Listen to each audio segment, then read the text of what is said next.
男の世界にマンダムがある。マンダム。A select 12. Condemned men don't have to drill. With only one option. I'm making a straight proposition. A last chance of redemption. All I want from you is a straight yes or no. Their mission? Vengeance is mine, saith the Lord. To infiltrate, attack, and destroy. Think I wanna die?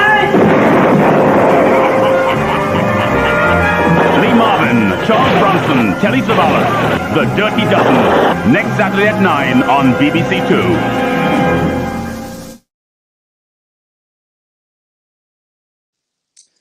Hello everyone, this is Jeff 11 Bronson, back with another watch party for Bronson Month. And yes, as you saw, it is the Dirty Dozen, the classic 1967 Men on a Mission ensemble film. And I'm joined today by a returning special guest. He's no stranger to Bronson Month. He joined me 2 years ago for, I can't believe it's 2 years ago actually, for Death Wish 2. Let's welcome in Matt Pugwall 316. How's it going, Matt? Hey man, how's it going? Thanks for having me. Wow, 2 years. Yeah, no worries. Jeez. Yeah, 2 years. Hard to believe, huh? Oh, yeah. You don't look any different. If anything, you look better. I look like a haggard old man compared to 2 years ago. Yeah, I think it's pretty much almost exactly 2 years ago. Yeah, Death Wish 2. I remember we were doing our Bronson and Michael Winner shtick. We won't be doing that tonight, although who knows? The night is still young. Yeah, we were doing everything. Then I was watching it. I was clipping it up for some clips because it was one of my favorite watch parties I've done, and we were doing Connery, Moore, Winner, Schwarzenegger, Bronson, of course, and I'm sure I've missed some out. I know we just got increasingly more bonkers as the evening went on. Yeah, and that was only a 90-minute film, and this film is close to 2.5 hours or whatever. Definitely over 2 hours. So, yeah. I watched this with Gareth, and I'd totally forgotten that it was this long. And the weird thing is the sequels are a lot shorter. I watched The Fatal Mission recently, and the differences between them are just wild. Like this is like a proper film, and the others are more like the A-Team, you know. Which is fine. By the way, watch the A-Team this weekend. I watched an episode of the A-Team, and it was awesome. But love the A-Team. I had it just. It's not like just nostalgia. Like it's a hell of a lot of fun. But these are great. I have such a loving, happy memory of getting these from the video shop, and they had all the TV movie ones from the video shop as well. In a way, they're quite traumatizing because I remember like crying when my favorite characters would die, and obviously, spoiler, everyone fucking dies. Well, but don't worry, some of them come back in other movies as different characters. But, which is weird, but yeah, completely different characters who aren't as who are like just odd. But it actually had a real emotional impact on me. These films, particularly the first one, when I was a kid, and playing with my little toy soldiers, the little green classic molded toy soldiers. I was always playing the Dirty Dozen, you know. So yeah, this is awesome. Thanks for inviting me, man.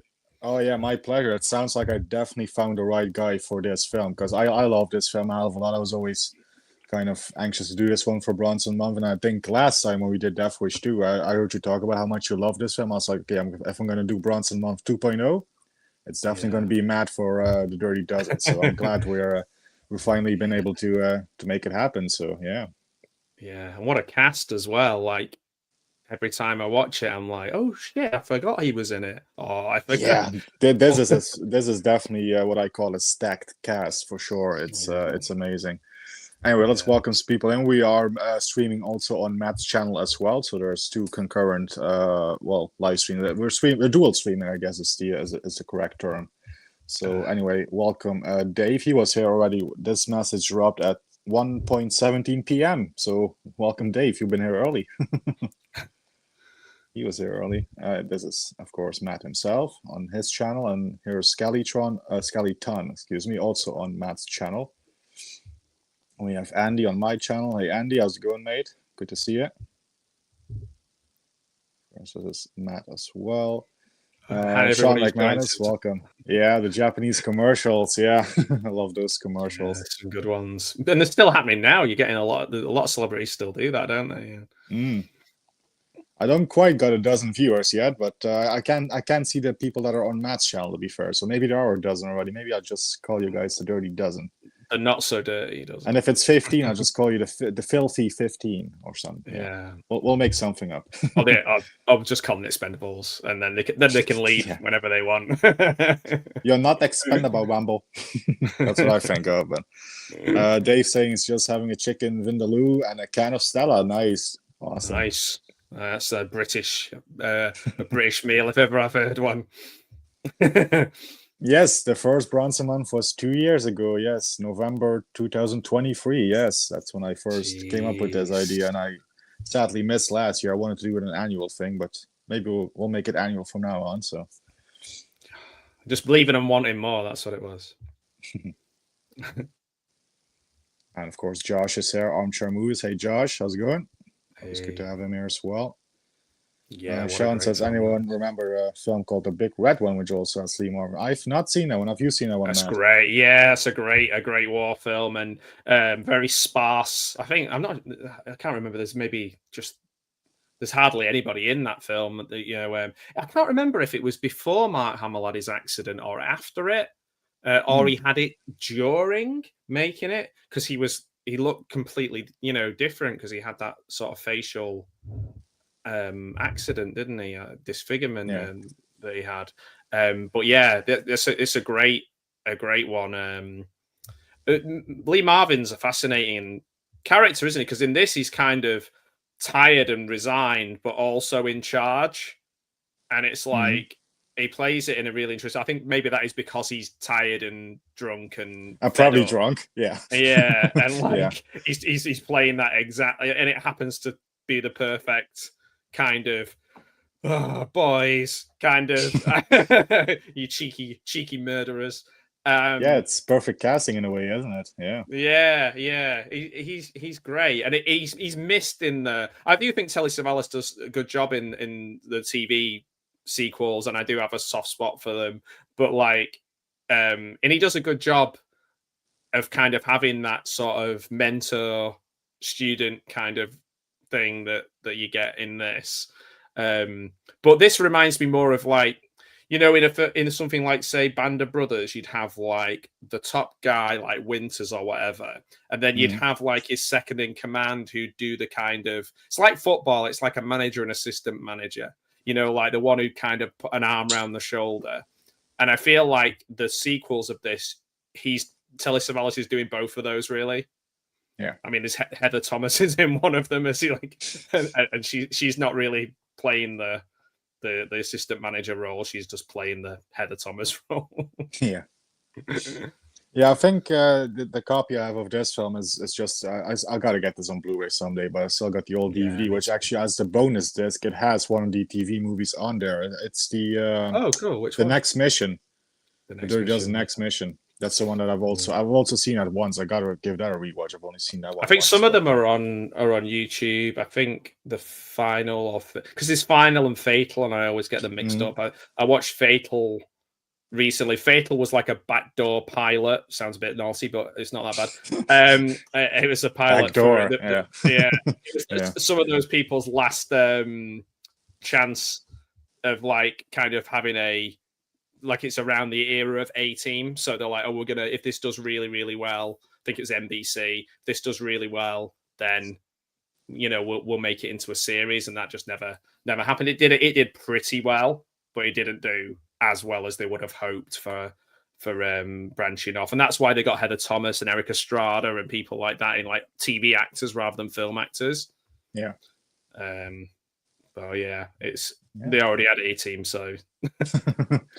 And indeed, as we are going to get into this, because this is a long film. Let's see, what is the exact running time on this? Yeah, tell me. I've got it clocking at 2 hours and 23 minutes ish. So yeah, that's definitely. Oh wow! Okay, I've got hours. I'm watching it on Prime. It's 2 hours 30 on there for some reason. But, holy shit!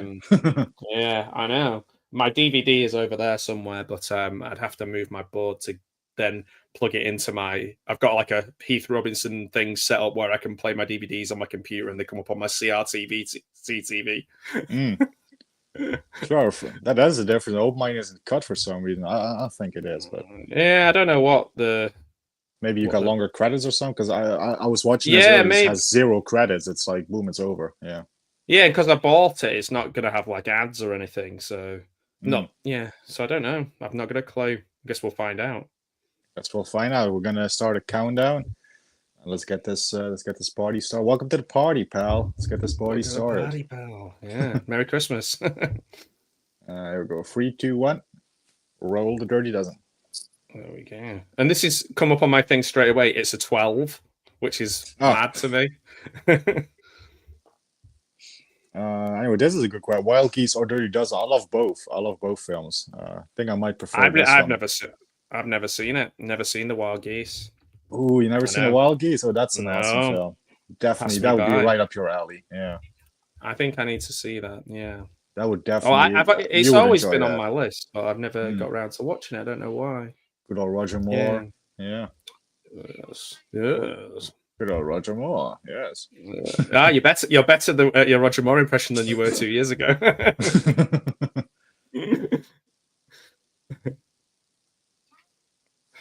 He's looking relatively young in this, though, isn't he? Like Lee Marvin. Yeah, he's not 67. looking... Yeah, Marvin. Yeah, Yeah, he was still. Yeah. I guess the booze hadn't aged him up too much at this point yet. No, he was working on it. But 3 years later, he did Paint Your Wagon, the dreadful film with Clint Eastwood, and he looked way older in that film. Although he did have facial hair and stuff, so it could be part of the reason. Is it the Simpsons where he gets really excited about watching the Paint Your Wagon, thinking it's going to be like a it's got Lee Marvin like a in proper it. shoot 'em up, yeah, but it's not. Yeah, yeah. Gonna paint your wagon, gonna paint it good. Yeah, that bit is definitely better than the actual film. So yeah, at least it's got that going for it. Yeah, lots of Simpsons and Bronson thing, like Bronson, Missouri. And he goes with a little girl, and he's like, can I have your ice cream? He's like, no dice. Look, it's funny you brought that up because I do have all them clips lined up. So since you mentioned it, here we go. Bronson, Missouri. Here we are, Branson, Missouri. No, Pelly. This is Bronson, Missouri. Well, how do we get to Branson? Number 10 bus. Hey, Ma, how about some cookies? No dice. This ain't over. No dice. I was No dice. So good. That feels like a Conan O'Brien era Simpsons joke. Yeah, I think it was. Yeah. Yeah. Sean is waiting on the JCVD season Schwarzenegger. See, if I can do them, I will definitely do them. Yeah. Nice. I love both those guys. Obviously, yeah, Andy here with Stallone, Seagal. I mean, Seagal maybe not so much, but Stallone definitely. I know me and Larry and Dave, Savage Zombie Reviews, we were going to watch, our next film we were going to watch together was JCVD. Yeah. Because Dave had never seen it. And we were like, and still part of me was like, in a way, it'd be a nice thing to do, but then I haven't had the heart to do it, if that makes sense. It feels a bit. Yeah. Yeah, that's why I'm a bit apprehensive about doing Death Wish 3 again, because I did that 2 years ago with Dave. So, it's... Yeah. It's nice, though, because it means that you can say his name, Yeah. So, next mission. Yeah. The next mission, and the mission after that, and then and this is the final mission. No, it's not the final mission. It's the fatal mission. Yeah. The fatal is final and then fatal. So fatal is fatal is more finite than final, I guess. Yeah. Well, fatal's like you are definitely going to die in a fatal mission. But in a final mission, it might just be a final mission for some of us. Not for Telly Savalas. Yeah. Although it was the fatal mission for him in this one, spoilers, but yeah. Yeah, but he's he'll live forever. Who loves you, baby? Yeah. He's anyway, there's the legend that is Ernest Borgnine right there. Yeah. Oh, he makes it all the way through the series. Yeah, he doesn't go out in the field, so yeah. Andy plays the same character in all of the films, so he's the only character to survive the whole thing because obviously Telly. So he's the only bit of continuity, actually. Okay, yeah. Yeah. And his hair completely changes. He goes from jet black to oh yeah to like cotton wool by the end. Or Dominic Santini, as I prefer to call him. Andy says, watch the Mad Clint Eastwood film I recall, The Beguiled. Have you seen? Does the Pope shit in the woods? No, of course I've seen The Beguiled. That's pretty underrated. That's one of the first ones that he did with Don Siegel. Actually, the same year, 1971, is Dirty Harry. So yeah, that's a pretty good one. The Beguiled. I like that one. Pretty gothic. Oiling. The old big oiling, as they say in Australia. A little problematic in places. Yeah, but it's a good film. It's up. This is on your channel, yes. It was cool. See, breakfast, doing good, relaxing. That's cool. Just relaxing, kicking and back. Yeah, definitely. Yeah, it's a good film for that. However, I think the humor breaks up the series. It's not like say Full Metal Jacket or something where you're going through the ringer. There's moments of levity in this. You know, Donald Sutherland particularly. Yeah, I love his character Pinky. Yeah. yeah. Nobody does creepy characters as well as Donald Sutherland. Yeah. Maybe legend. Kiefer's up there. Yeah. Yeah. Definitely chip off the old blog, as they say. Yeah. Yeah. Sean said, "What's Predator last night? Is that the original Predator, or is that new one that's out that I still haven't seen?" Funnily enough, I was trying to list films that have a Dirty Dozen influence. You know, I was thinking like Inglourious Bastards, Suicide Squad, Definitely. Predator, Guns of Navarone. I'm not. Guns of Navarone is afterwards or before? I don't know. I think it was before. I think. Yeah, I think that was before. Because this is what 67. 67, right? Yeah. Okay, 67. So yeah, there's loads like of those kind of anti-hero groups that without this, it wouldn't, because the army didn't like this. Like they didn't like this portrayal of them being a ragtag group of misfits. But now it's like the coolest thing ever. I mean, we had that era of anti-heroes in the sort of 90s as well, didn't we? With like even professional wrestling, where you got Stone Cold Steve Austin, people like that. We went from the Hulk Hogan era of like, you know, good Hollywood Hogan, and then everybody turns to, so like this is almost, well, I'm not saying it's the first one, but it's just a nice collection of freaks and misfits in a way that it hasn't been packaged in this way before that I can think of. I'm willing to be correct. No, this is definitely a trend, sir, and definitely one of the a highly influential film. Obviously, you mentioned Glorious Bastards, the scene that's coming up where he's recruiting the dozen that looks just like the opening scene in Bastards when Brad Pitt goes, "I want my 100 Nazi scalps," and all that stuff, right? Yeah, pretty much. Yeah, the gist of it is in that scene there. Obviously, this pretty much inspired, I think, like Wolfenstein, the video game Wolfenstein. I mean, infiltrating a German castle, right? Going on a mission. Yeah, Castle Wolfenstein. Yeah. Right. Also, westerns were influenced by this, from spaghetti westerns. The whole like sort of men on a mission thing that came from this film. Like we take a group of like these ragtag soldiers, these condemned men from on a death sentence and stuff.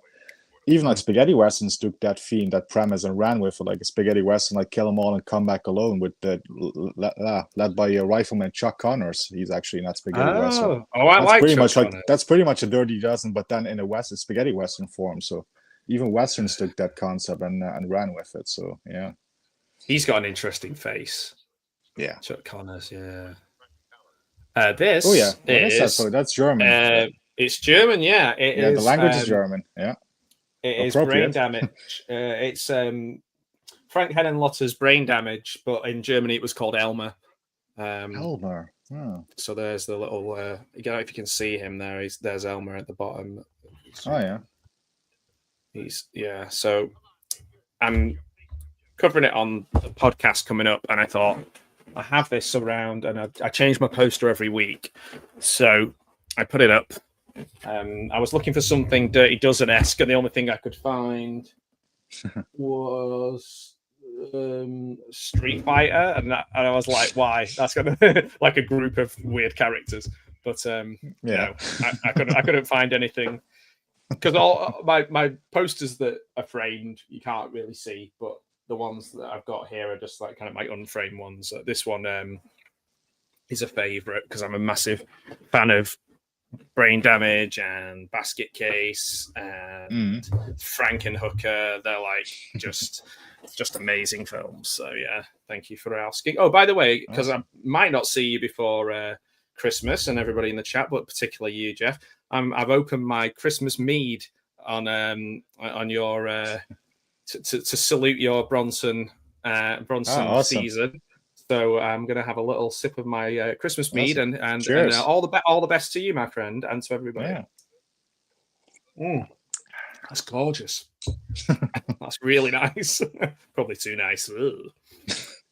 Cue impressions. Too nice. Ernest Borgnine, the Cabin Escape from New York, obviously, and the Wild Bunch classic. Ernest Borgnine, another legend. Definitely a great addition to this cast. Obviously, George Kennedy. I've seen George Kennedy, another legend right there. Yeah. Him in so many films, and Cool Hand Luke, and The Naked Gun, just to name two. The Delta Force with coincidentally also Lee Marvin in that film. Yeah. Chuck Norris, of course, and two Clint Eastwood films. He was in Thunderbolt and Lightfoot with Clint Eastwood, and also in The Eiger Sanction with Clint Eastwood as well. Yeah, he was good. He was in a lot of films later on in his career so that his daughter could be in them. So a lot of the stuff. This is obviously a quote from the original Predator. So this is Sean's subtle way of asking me to do the impression, I guess. So you cooked up the story. Yeah, let me do that again. Take two. So you cooked up the story and dropped the 6 of us in a meat grinder. There you go. What's the combined? Oh, they're old. They're old. I know, man. Yeah. I mean, here we're introduced to all of them. You see Bronson. It'd be interesting to know who the youngest ones were. Like Donald Sutherland looks pretty young in it, but I think he might be the youngest, actually. I think. Jim Brown, he had well finished his career as an American footballer at this stage. It's great that they sort of squeeze in a thing that looks a bit like American football for him, so he can like throw the things down. It's like, hey, he's got a natural talent for throwing shit. Here's our roll call. Here we're meeting the 12 as the credits go. Oh shit! Now I got it. There we go. Close it. John Cassavetes, Richard Jacob. We seem to be. Have you had the actual The Dirty Dozen come up on the screen yet? Just now? Yeah, I've already had. Now I'm having the actors' names come up. Okay. Just wondering how it could be at the DVD. Maybe has a different speed or something. Could be a case of that. Or it might be like you say the ending credits are really, really long. Because it isn't. It is an old DVD or something. Yeah. It might be that that there's loads of. It is an old DVD, so. So the credits appear 10 minutes into the film, which is quite strange. It's quite innovative for 1967. Or at least it is according to X-Ray on Amazon Prime. No, that's definitely true. I don't recall a film of this era that kind of did that. No. I have got some notes. That wasn't one of my notes. That was just something I read. That was up on the screen. But, there's Bronson getting his close up. So do you know why Trini Lopez left? Because they rewrote the whole thing. They got Telly Savalas ended up having a lot more to say and do because of him leaving, but I don't know what the reason was. Yeah, wasn't it something like on set, like he couldn't get along with people or something like that, and they rewrote it, and they even make a little in-joke because he landed on like an apple tree or whatever, and one of his hit songs was something to do with an apple tree. I remember that bit of trivia from somewhere, but yeah. Got that fresh-faced Charles Bronson there as well. Good old Jelly B. Yeah. Baby face. The Tashless Bronson is what that is. Yeah, that's what it is. It's amazing how that can change your entire look Just a mustache is quite like a mustache is a stronger look than a beard, I would say. Like if you just did Movember and just had a mustache. I mean, look, blimey, yeah. Looking at some of these guys, the ones with mustaches look sleazy as fuck. I would say that I was tempted to do Movember this month, just so I could get rid of the white bits from my beard because my mustache is still. But I didn't get around to it. I think I just look dodgy. Yeah, I'll just keep it just the goatee. That's it's scratchy enough for me already. Let's see. Sean says Predator Badlands is okay, not terrible, but Shane Black's The Predator still the one that disappointed me the most, or disappointed me. Wish he put out the original cut. I haven't seen any Predator sequel since Predators, the Rodriguez film. So yeah, I think I've seen that one. Is that which one's that? The Predator? Is that the one with Adrian Brody? No. I think that's Predators. No, that's Predator. I think was the one 2016, 2017, whenever it came out. I think. Yeah. There's the couple with a bit of history, and they're on the run. I think that might be that one. It's quite forgettable, obviously, because I forgot. Yeah. The only one that matters to me is the original, obviously, and I do like the sequel, the Danny Glover one, a lot. So that's about it. You son of a bitch.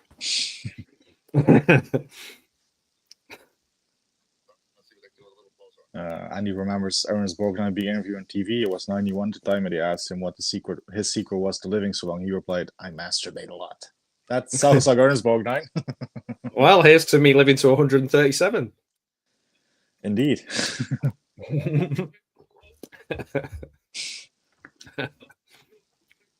Yeah, I got that from a castle. I bought my mead from a castle this Saturday. Well, this Saturday just gone. Black. Oh, yeah, Shane Black, yeah. The Black. Well, I guess it is. The Predator does have, dreadlocks, so. Yeah. Before the Predator had like a personality and a life and a backstory and stuff, it was just a killing machine that was hard to see.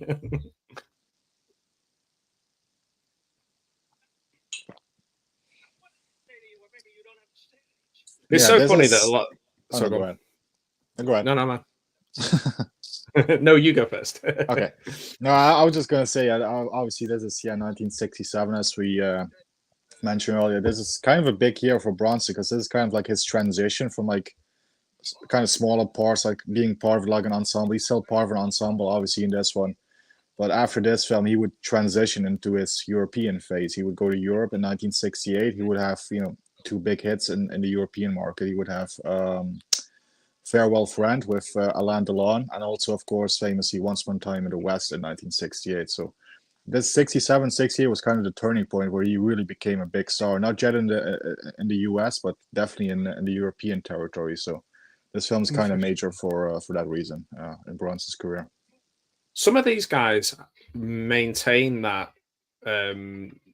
following from Europe, didn't they, as well? Like Telly Savalas was loved all around Europe as well. He liked traveling for movies. He did stuff in Europe as well. He did spaghetti western and stuff. Yeah. I was thinking like Lisa and the Devil. He's in that, and like he's in like loads of films in like I think he's in one I saw in Gibraltar. He's in one in Italy and Spain. I think he just I'm not sure if it was him or Ernest Borgnine that was a big fisherman and to go to different places and fish.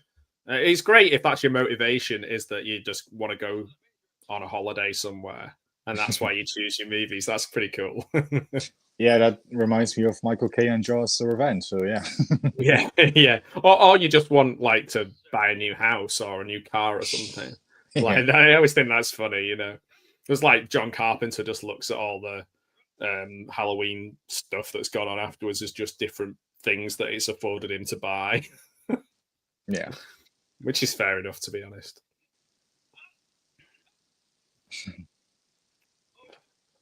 Yeah, and of course, I did a watch party with another film that Bronson and Savalas starred in, which was a few years after this, which was 1970's Violent City, which I did, I guess, 2 weeks ago at this point. In which, Telly Savalas, Bronson reunite, and it's a Eurocrime film, so it's an Italian film. So again, both of them went to Europe and did films there. So. Right. That sadly was the last film that they did. They were supposed to do another film in 1981 called Death Hunt, but that ended up being Charles Bronson and Lee Marvin reuniting again. So, they must have got along okay. Yeah, I think so. I guess they even did a lot of like promotion for Death Hunt. There's a lot of interviews on YouTube with Bronson and Marvin together, where they were doing the press tour for Death Hunt. So, Richard Jekyll in this is like really doesn't look like he normally looks, so you have to I almost didn't recognize him. Yeah, it's definitely him. Who's got the best name in it though? I think it's hard to beat Archer Maggot. Yeah, AJ Maggot. Yeah, Vernon Pinkley, yeah. Samson Posey. It's Clint Walker, another legend. Clint Walker. Yeah. Wow, some good names. Dasher Breed. Everett Dasher Breed, Colonel Everett Dasher Breed, Stuart Kinder, Pedro Jimenez. They've just gone for like standard names for like anybody who's not American. They're like, let's call him Pedro. Major Max Armbruster. That's pretty good. George Kennedy. Victor Franco. Yeah. It's like Italian. We'll call him Franco. German. We'll call him Hitler. Adolf. yeah. So what's the reasoning behind what is Charles Bronson's ethnic background though? Has he got like Polish background or anything like that? Lithuanian, right. Yes. Interesting, because when we watched the knockoff guy Robert Bronzy, 12 to midnight. which was so much fun.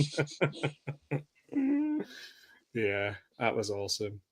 Yeah, he's Hungarian, so yeah. Here's let's give him this close up. There's Bronson, the tashless Bronson. Very short hair. Yeah, very short hair. He would grow it a bit longer. The next here for Once Upon a Time in the West, it'd be a little bit longer, shoulder length. Yeah, short back and sides. It was my dad said when he was in the army, they'd all queue up and they'd like the guy cutting the hair would go, "How do you want your hair?"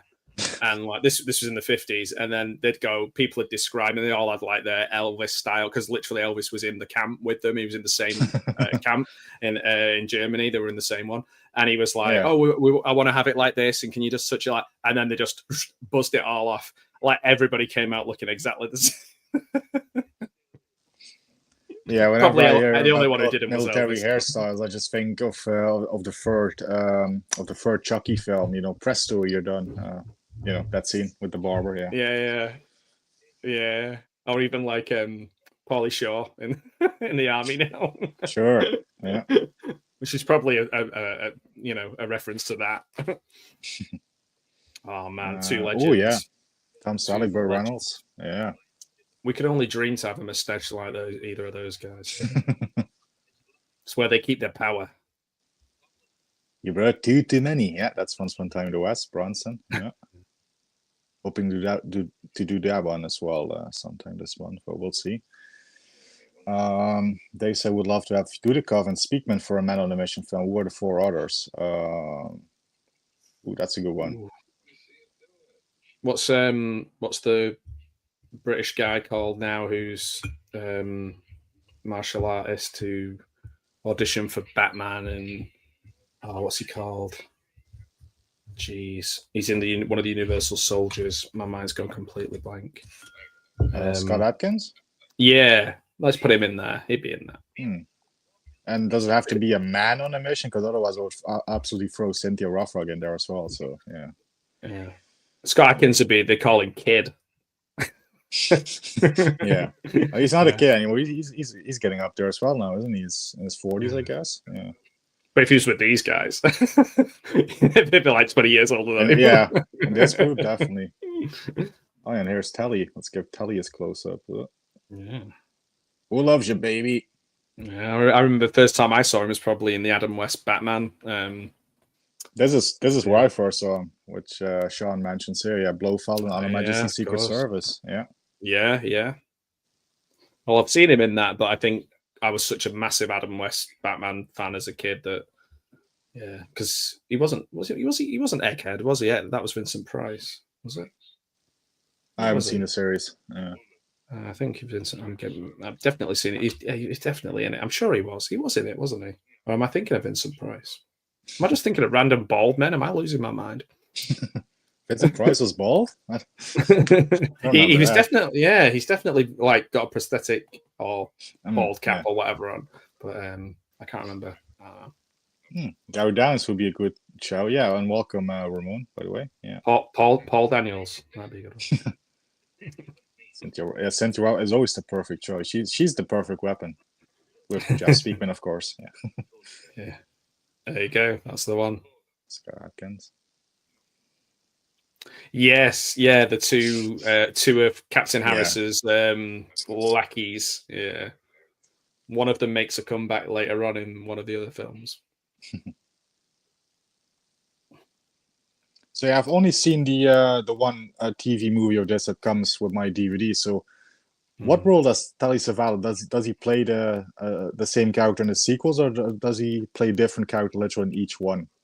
No, so he's essentially the Lee Marvin in all of them. Okay, so the same one, the same guy. Yeah, he at least in the last two he does. And he just instills this loyalty in them almost instantly. There's always the moment where a group of them want to kill him, and then a couple of them sort of stand up for him, and like, no, he's a good guy, and then he's like, thanks for sticking up for me. I'm paraphrasing, but but yeah, it's that kind of thing, really. Yeah, no, because I know that in the sequel that I've seen, it's Lee Marvin coming back, and I think also Ernest Borgnine is back in that one. I think also Richard Jekyll, if I remember correctly. Yeah, I think the second one is pretty close to the first, and not a massive departure. The last two are pretty much like Fall Guy, A-Team, kind of filmed on. They look like like an extended TV show. Yeah. The last one is they've got to get a train and blow up a chemical plant. Okay, yeah. And that sounds wacky. Yeah, definitely gotta. Yeah. Do they do it though? I'm not going to tell anyone. You're going to watch it and find out. Love this bit where Bronson hitting the speed back. Yeah. Yeah. Did he hit it with two hands? Yeah, definitely. Yeah. He's that good. Random bald man quoted the stream. Yeah. So far, still early. Yes. You could say that, Andy. Yeah. Oh, I thought you meant Jeff Speakman. It means you. Well, she's also friends with Speakman, but yeah. But there's only one Jeff in her heart. Oh, they were yesterday. That was England yesterday, and even international football is real men don't watch international football. Real men watch their local football team because international football is boring as fuck. Yeah. Or if you're like me, you don't give a crap about football. Yeah. I used to watch. I watched the World Cup. I watched it, but the qualify. It's just so tedious now because it's just forward and back. You have to play 10 terrible teams to qualify, and you only find out if your team's any good until they get to the finals and get to the quarters or semi-finals, and then the process starts all over again when you lose. And it's just tedious as hell, international football now. I've never been a fan of football. It's watching half a dozen guys, no pun intended, run around a ball and they get paid like 10 times more than a doctor gets paid to save lives. Nah, not for me. Yeah, I guess it's the way I feel. I can understand where you're coming from because it's the kind of the way I feel about like Formula One or whatever. Like I'm just like driving around in circles. Yeah. But like I love football. I love like my community. Like my football team is tiny, and I love the community of it and seeing the same people every week and all that kind of jazz. But I'm not like. So there's quite a few sports where I feel exactly. So I, live and let live. Not everyone's going to like the same shit. Yeah. Definitely, yeah. So no offense to anybody who loves international football or rugby. Indeed, my wife's team, my wife's family all love rugby, and the only thing I know about it is that I can get a beer and have it in my seat at rugby, and I can't I can't at football, which was crazy, which was a really cool thing to learn in my first rugby game. I was just like, yes, yay, beer! I can have a beer and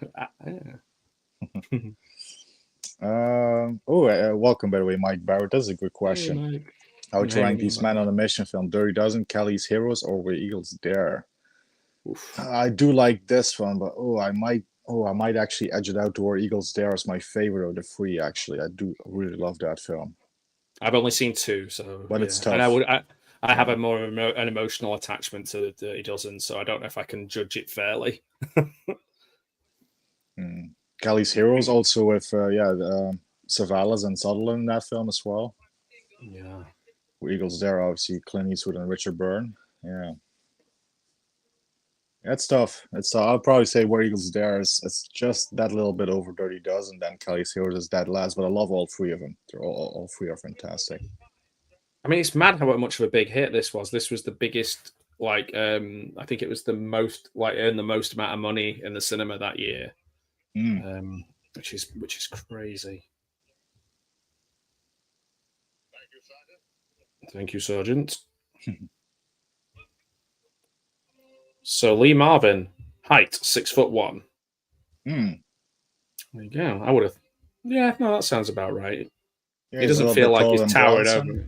Yeah. Who else? I got some more info here as well. So Sergeant Bowron, Richard Jacob, 5'7".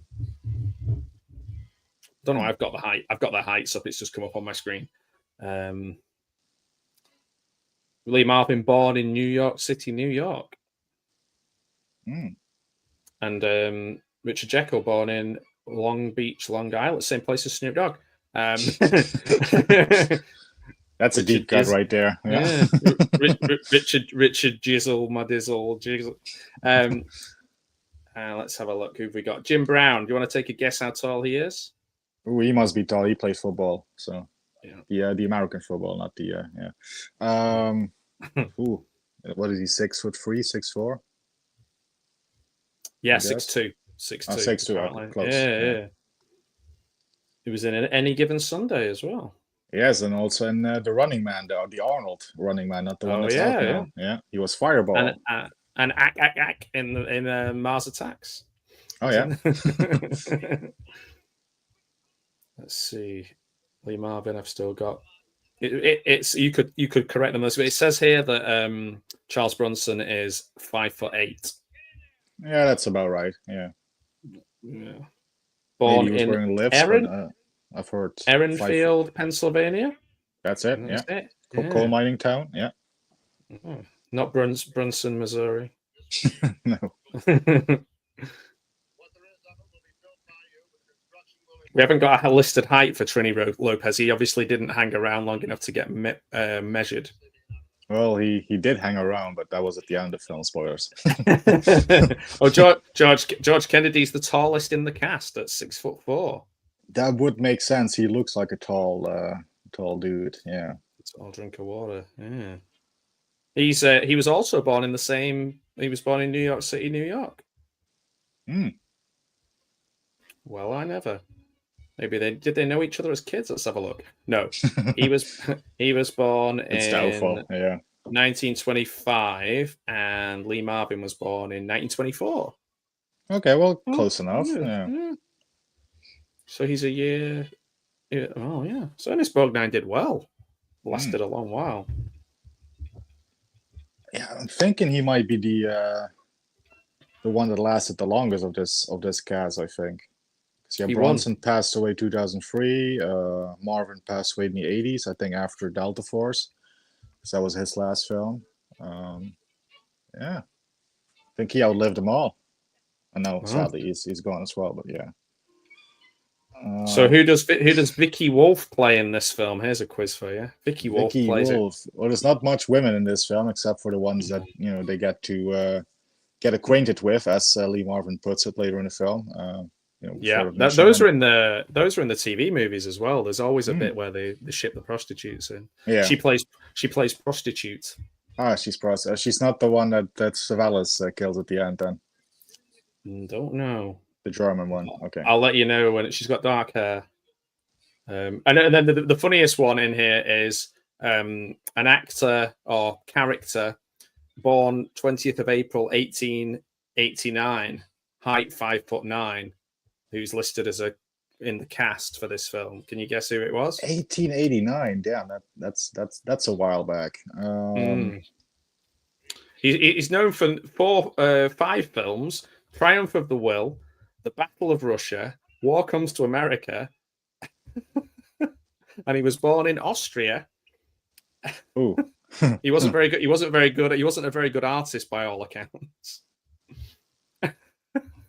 1889. So he must be old in this film already. So well, I don't really. I'm messing really because I don't think he should really be listed as a character, but he's listed on Amazon as a character.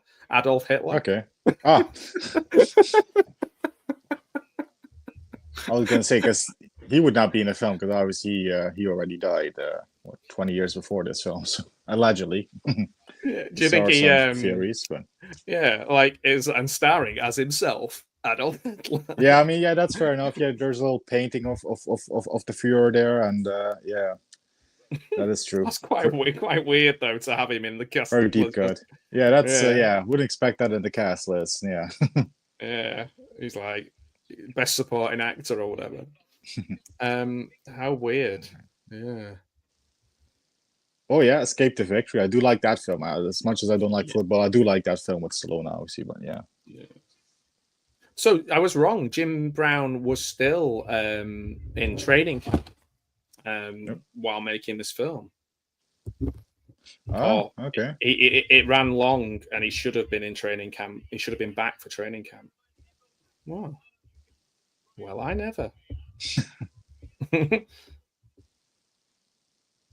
Yeah, did you know, Andy? Originally, Stallone wanted to be the one to score the winning goal, because and somebody had to tell him that wasn't really possible because Stallone in the film, if you remember, he played the goalie, so the goalie can't really score the winning goal. So somebody had to tell Sly, "Hey, Sly, that's amazing. That's not really going to work." So yeah, that's a very American take on soccer, isn't it? Soccer, yeah, yeah. How did you find Jeff Bronson? I think it was through a gaming stream, but go ahead, Matt. You tell. Sorry. I just put hot Dutch guys in my area, and and that just your channel was the first one that popped up. Literally. Don't think I have much competition there, but yeah. I was watching Amsterdam, and it was the next suggested. No, that would make sense. Yeah.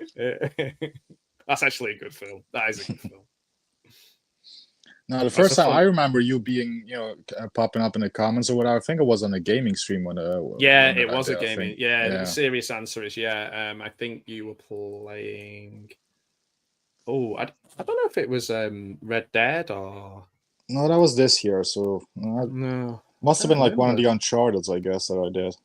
Yeah, it was definitely something I was interested in the game, but I didn't know anything about it, so I just pestered you with a load of questions in the chat.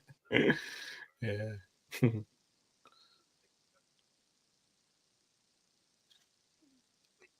Yeah. So John Wayne apparently was offered the part of the Major in this.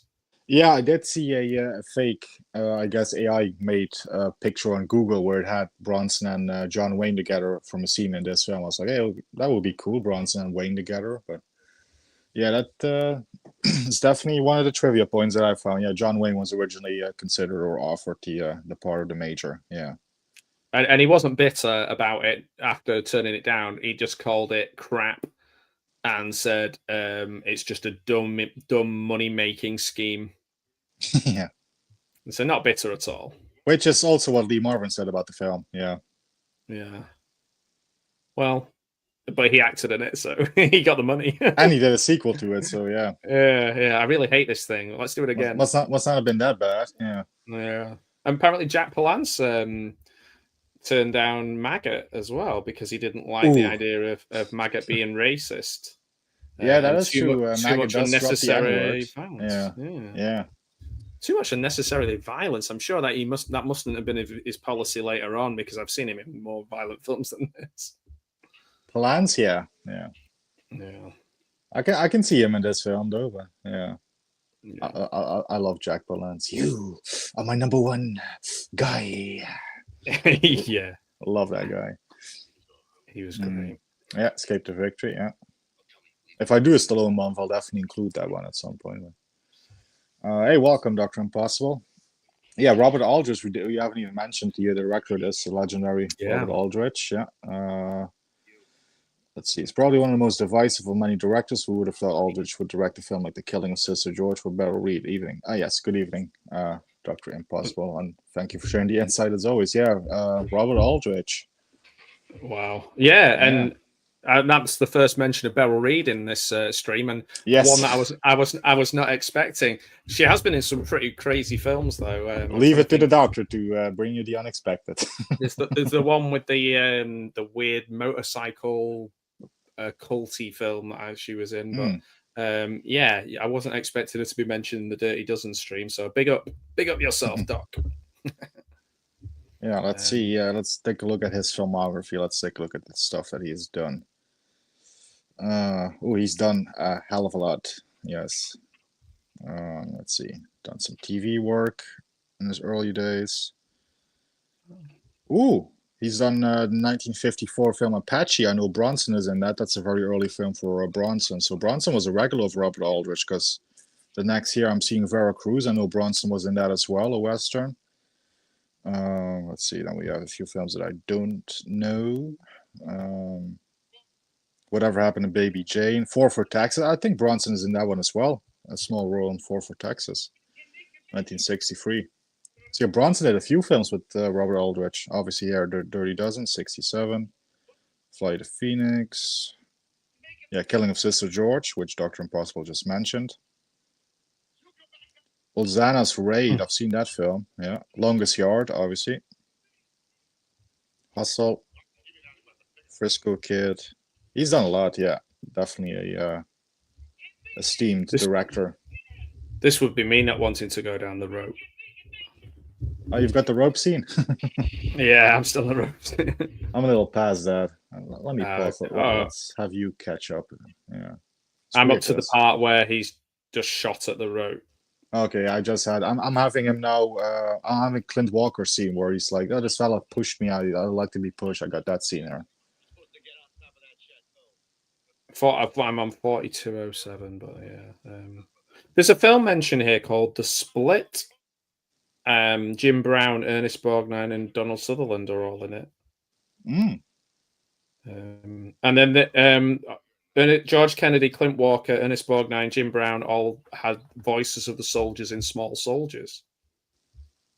What is it? Oh, interesting. That's a few connections. Yeah. And this could have been another one that we watched at Halloween time as well, because the last thing they say, 16, we all come out like it's Halloween. Like it's Halloween, yeah.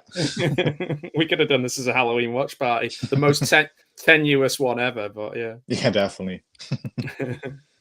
Hey, Kenneth, any chance you would do a watch party to Magnificent Seven? Absolutely. I love the Magnificent Seven. I would definitely be up for doing a watch party to that film. Yeah. That was actually what I was considering doing this month, so yeah. What did you think of there was a modern remake of that, wasn't there? I'm pretty sure I saw it at the cinema. Not a fan of remakes, so I've seen bits and pieces. I've never seen it all the way. It's different from the original, that's for sure, but yeah. I think I got it mixed up in my head with the Adam Sandler thing. I saw one of them at the cinema. I think it might have been the serious one on it. It was weird. There was the Adam Sandler, the Stupid Seven or something, and then there was there was Adam Sandler one, there was the Magnificent Seven, then there was another thing that was like a group of, what was that?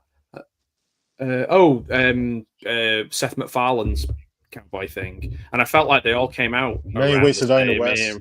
Yeah, and I got them all kind of mixed up in my head. And I didn't think I enjoyed any of them. Well, the original one, The Magnificent Seven, is definitely a classic. Mm-hmm.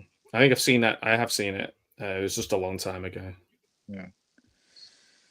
Wonder how long it would take to watch all the Magnificent Seven, including the Japanese original and the sequels and the remake.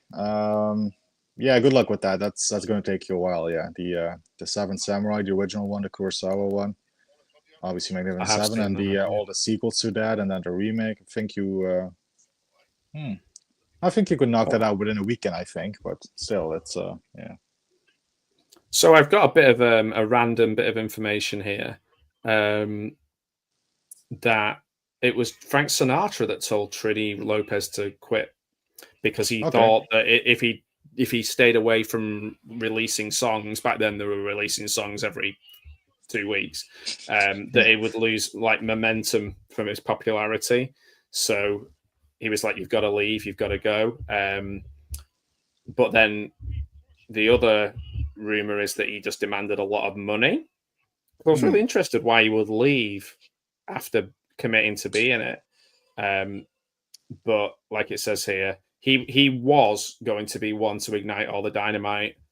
But well, funnily enough, there's an echo to it in the Fatal Mission as well. There's a character who has their parachute cut in that, but there's a character in the Fatal Mission who is like a mole, who's like a Nazi. Mm-hmm. So yeah, look out for that. You'll never guess who it is. In fact, you probably will guess who it is. It's not that subtle. It's not a very subtle film. Let's see, I pull up some trivia as well. Was Lee Marvin referred to this movie as crap and just a dummy moneymaker? Although he enjoyed the film, the movie had nothing to do with war, he stressed, and he was very pleased that he got to do the big red one, which mirrored his own wartime experiences. Marvin also said many of the actors in this film were too old to play soldiers. Interesting.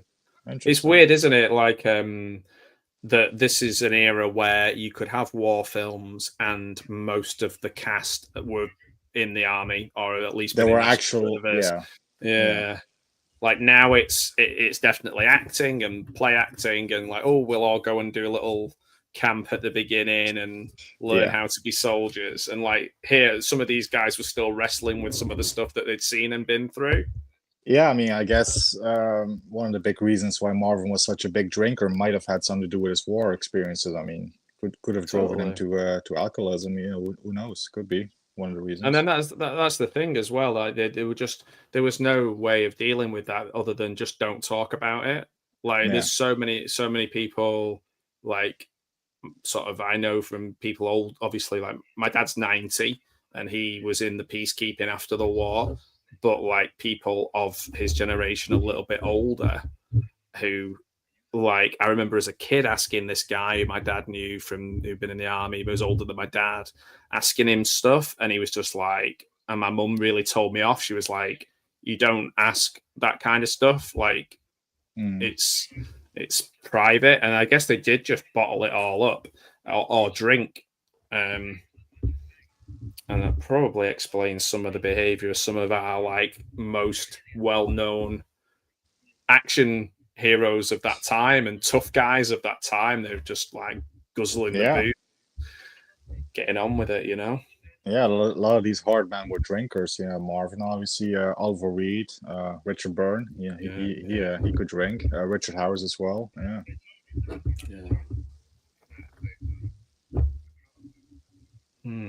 It was funny because you've got Marvin was a Marine. Who else was a Marine? Bronson was Robert in the Ryan. army. Yeah, George Kennedy was in the army. Telly Savalas was in the army. Ernest Borgnine was in the Navy. Wasn't he in the Navy in From Here to Eternity as well? Ooh, sure. Yeah. Maybe. There'll be people who were George Kennedy Army. I've got the things as well. Yeah, Bronson Army, Ernest Borgnine Navy, Clint Walker Merchant Navy or Merchant Marine. Sorry. Yeah. So most of these people actually served. Yeah. During World War II. There's also like, if you were an absolute megastar, you'd be like quote unquote in the army. So like I was saying before, like my dad was in the same camp as Elvis. Like you never saw him. He had a completely different place to live. he didn't do the things that everybody else was doing. He was just like, it was more of a propaganda tool, you know, that they were there. But I'd imagine some of these guys, they were in wars before they were the name that they'd become. So they'd actually participated. It's a bit different, isn't it, than just kind of being, you know, on the newsreel or whatever. Yeah. Let's see. Dave says, a couple of my friends travel about 30 miles to see the Seventh Samurai at the cinema, and when they got there, they was just showing the DVD, so not even a print. Yeah. Ugh. Hey, Ian. No worries. We're only 40 minutes in ish. What, 45? Yeah, it's an epic film. Close to 50 minutes. Close to 50 minutes in for me. Yeah, I've skipped on a little bit to try and keep it. Okay. Yeah, I just had the Bronson Word Association scene. We kept talking about baseball. That's what I was thinking about. Yeah. Yeah, Ian is here. What would you say is the most effective rip-off of the Dirty Dozen you've seen? Battle of the Commandos. I was going to say Comanches, but no, Commandos partially stands out for me because of Jack Palance. Funny you should mention him. We were talking about Palance earlier. Yeah, we were talking about some of the films that were inspired or influenced by the Dirty Dozen. Yeah. There's loads, yeah. Even the the Italians did a lot of these macaroni combat films. They had a lot of films that were kind of, again, based on those. Like I said, spaghetti westerns even took from it. So there's a lot. Predator's got the same kind of feel with the group. Like you kind of, as they're getting picked off, you kind of have that same sort of pang of, oh, that guy's gone. Oh, I missed that guy. Yeah. Or that guy. Like that's the basic kind of premise from it, I guess. Yeah. Yeah. A couple of guys on a mission. Definitely is some man on a mission at the beginning of the film. So. Well, like being distinctly like distinct characters, and in some of them, like some of it. I mean, like the Expendables is just ridiculous. Like there isn't really any. Like the this, you know, like the names of the characters are their personalities. Yeah, like, you know what I mean. It's like Toll Road and Lee Christmas and Ching Chang or whatever he's called, or no, Cho Chang's from Harry Potter. But and like they just have. I can't think what Jet Li's called in it, like Kung Fu Man or something. But oh, what's his fucking name in there? Yeah, now you now that you brought it up. It's I think it was Yin Yang or something. Let me check if that's correct. Yin Yang. Yeah, you're right. It's Yin. Let me check if that's. I think it was Yin Yang. They took maybe 15 minutes thinking up these names, didn't they? For all of them. It was Yin Yang. Yeah. Yin Yang. Toll Road. Dolph Lundgren. Hail Caesar. Gunnar Jensen. Gunnar Jensen. Hail Caesar. Oh my days. But yeah, I think those are the laziest. And they've not even got like the chemistry. Even though they're cool people individually, you can see that a lot of them are there just like for cash. Yeah. But at least in this, there's like a little bit of fun and chemistry, and they're trying to play. I mean, I'm not saying in the sequels, but definitely in this one. Yeah. There's like real, like it's a movie. It's like a proper movie. It's serious. Yeah. It's yeah. We're taking this serious. All the moments of levity and stuff. Yeah.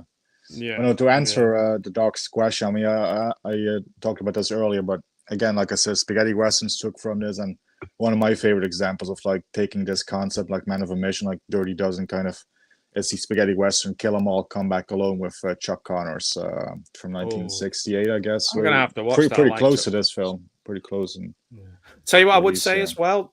2 TV series. I know it's kind of cheating, but I thought the chemistry of all the actors in Band of Brothers was amazing. Obviously, that's true, based upon a true thing, but like that kind of literal Band of Brothers. But there was an Australian miniseries called Heroes, which was in the late 80s, early 90s, 2 or 3 episodes, and that was another really, really good going out on a mission. I don't know if anybody will even remember that, but it was called because it's called Heroes, and that was a joint British and Australian thing. It was really, really good. That got me in the same kind of way as the Dirty Dozen did. Okay. Cool. Oh, we already missed the scene, I think, where they refused to shave, and yeah. Oh yeah. We missed the title drop where Richard Jacobs says, "All right, now you dirty dozen." It's like, oh, he said it. He said it. He said it. Yeah. He said the thing. Yeah. I'm trying to think of other films similar to it that I really liked, but it'll drive me mad. It'll drive me bonkers. I'll miss something that was a real special one for me. Yeah. Ian saw this once on TV, but it was so long ago you can't remember much about. If you can find it, definitely watch along. I think it might be on stuff like Amazon Prime and some of the streaming services, maybe. Actually, I haven't checked if this is like available on YouTube or whatever, but sometimes they are. I don't think this one is, but some of the sequels are. Yeah. I know the Fatal Mission is because I've streamed it. Yes, you have done that not so long ago as well. Yeah, I tried to do it like in the style of pop-up video. So every minute there's a fact popping up on the screen. It took me bloody ages to get it all together and like make it look like the VH1 pop-up video show. But it turns out nobody cares about that. And nobody watched it. I even did 3 versions. So I did a version where it's just me reading the facts every minute. I did a version that you could mute and the facts just pop up, so you could have it on a second screen. And then I did a version where I'm doing like a live watch along with the facts. And it turns out no one liked any of those things. I'm seeing it's available to purchase and rent and stuff on Amazon. I don't think it's streaming anywhere for free. So, yeah. Should know, but what is a baker's dozen? I think you're right. I think it's 13. Yeah. Is it 13? Yeah. So you can because I used to work in a butcher's and we make pies. So the idea is you make 13. So if you drop one of them, you've still got the 12 that you originally. Okay. Well, yeah, that makes sense actually. Yeah. Oh, there's Robert Ryan. I love this scene here with the marching band where he keeps queuing the people up to play the song. It's like, no, not yet. I love this little. Yes, it's very like you said. There's a bit of levity and stuff in this film. It's this is the closest it'll be to like Police Academy. I do like that gag here. Yeah. What's the? There is a Police Academy. Is it called Combat Academy? The sort of the knockoff of Police Academy. Oh, there's a knockoff. I definitely haven't seen that. Yeah, Combat Academy is like Police Academy, but like even more like useless. Like the joke. Think of a joke that doesn't land in Police Academy. Yeah. Then just like think of that joke being played for an hour and a half.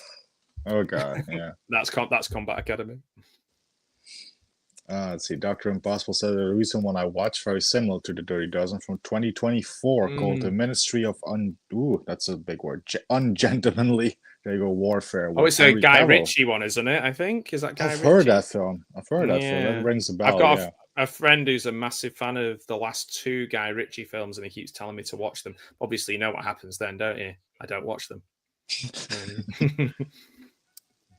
And we have Larry in the house right here. Dirty Dozen, more like Dirty Double with Jeff and Matt. You watch Welcome, yourself, Larry. You cheeky young scamp.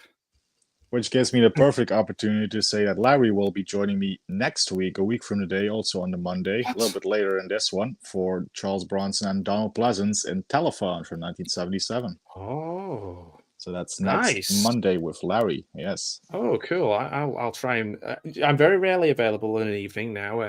It just takes an offer of filthy cash from Jeff to get me out.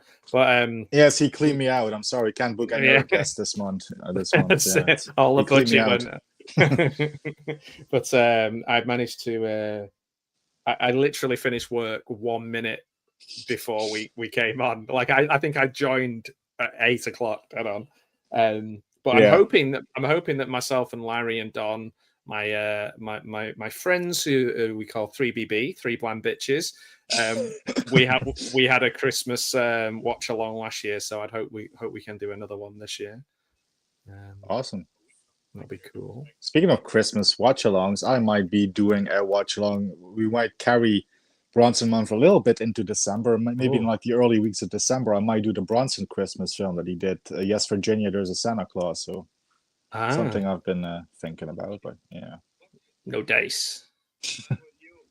This ain't over. Hey, Gareth. No, they have done recruiting. They're finished with recruiting. Everyone's. It's like between watching this with Gareth and watching this with you, it'll be 5 hours of Dirty Dozen. Yes, because you did this with Gareth this year or last year, or whatever. I think we watched it last year, or maybe earlier on this year. Early this year, maybe. Yeah. It felt like a year of watching the Dirty Dozen. I feel like I've been in the army. I feel like I've been recruited by you and Gareth, and you're both like the sergeant and the major, and I'm just like, I don't know who I am. I guess I'm rather like, I'm probably more the Donald Sutherland. Yes, who is having his big moment there in this scene where he's pretending to be the general. Yeah. Where you from, son? Yeah. Never heard of it. Yeah. Yeah. Yeah, I'm definitely looking forward to that as well, Larry. Yeah. Apparently it dresses Del Boy. Kushti, you know it makes sense, Gareth. We're watching Cannonball soon, and I think we're watching some a Carry On film as well. So there'll be nothing rude and nothing offensive in our streams with me and Gareth. Yeah, too fucking woke. It'll be just British nonsense from the 1980s for old folks like me. There's a question for you. Yeah, I have. I tried to do it. I think I watched. I may have. No, I did a watch. I was going to say I didn't watch 7. I always try and get off of not watching 7, but I did. I watched them all, and I know I watched. No, last time I watched them, I started with 7 and I worked my way back to the first one, which was pretty good. And then when I got to 3, I did a live stream. It got better. It got better as it went along. Yeah. So, like, I'd recommend start with 7 and work your way back if you're going to do that. But yeah, 7 is Donaldson. Yeah, so I'm reading ahead. I was just wondering what Gareth's next insult would be, and I was just reading ahead because I wanted spoilers. Hang on. Oh. Donaldson and blimey. The only person I can rely on to have more dated references than me.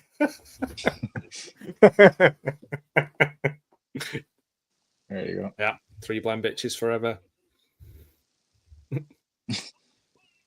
I don't know how Gareth and I got in touch, actually. Might have been watching one of my live He has his streams ways. Yeah, he has his ways. I know our first one was Death Wish 3 and stuff, but yeah. Death Wish 3 with Charles Bronson.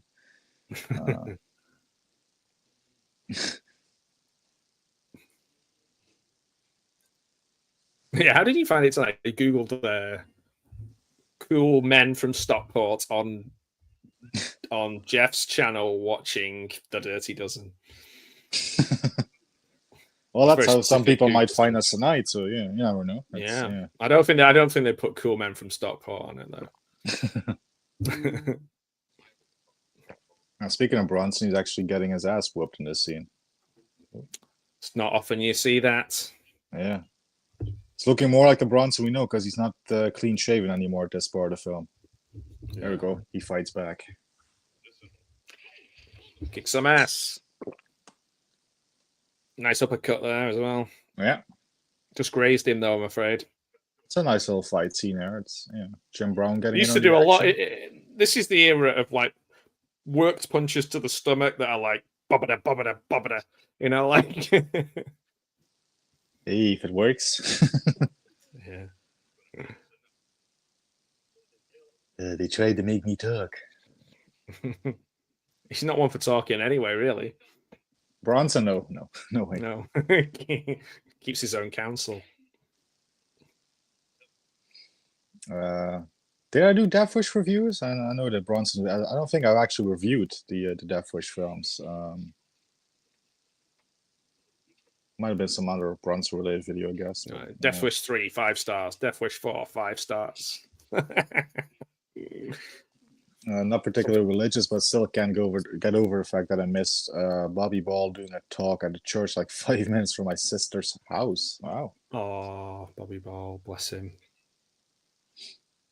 When I was a kid and I saw him, he used to make me he used to wear braces, and when Tommy Cannon would pull the braces and slap them against it, he'd be like, "Ow, that got the skin," and he'd always that just cracked me up. It got the skin. That red VHS cassette tape started flashing, and you picked it up. The rest was it. Yeah, that's Gower's original logo. It's the red VHS, wasn't it? There we go. We're doing the parachute drills, jumping out of the airplane. Yeah. This is the bit I wouldn't. I'd be able to do most things in this, but I have a real fear of heights. I've done zip lines. I've been forced to do zip lines, and I've been forced to do trapezes and things like that. And people go, once you've done it once, you want to do it again. You want to get straight back up and do it again. The answer is no, I won't. Did you? Okay. I never want to do it again in my life. I hated it. It was horrible every second of it. I think a zip line would be cool, but yeah. I'm afeared. I'm afeared.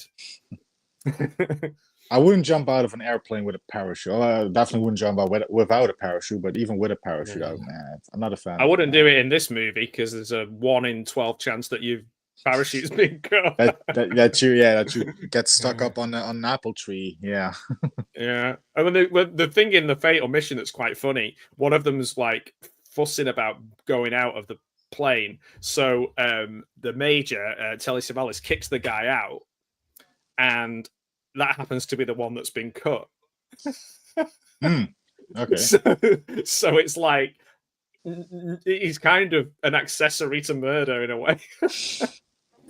Oh, I should point out, I just had the little thing that says how many people are viewing. It just went to 12. So welcome, Dirty Dozen. There you go. Nice. We just need a baker's dozen now. Gareth is shamelessly plugging his channel, but I'm not bitter like Gareth is, so he can plug it all he wants for all I care. He just spent an hour talking No Retreat, No Surrender with Oliver Harper. That's awesome. Not jealous at all. I don't. You can't plug me, Gareth. I'm afraid. No plugging. Plug it up. Oh no, wait, that's Carrie, right? Yeah. Okay, never mind. I'll buy that for $1. I'll buy that for $1. I'll just set you up for the impressions, and you. Yeah, sure. You set them up, and I. It'd be hard to do a Lee Marvin impression. He's a distinctive actor, but he doesn't have a distinctive sound, really. Yeah, it's just a very deep voice, and it's just tough guy. Just tough guy. Yeah. But not tough guy like Charles Bronson, where it's a little bit of a weird inflection in his voice, or Clint Eastwood, where it's all down here. You can get something.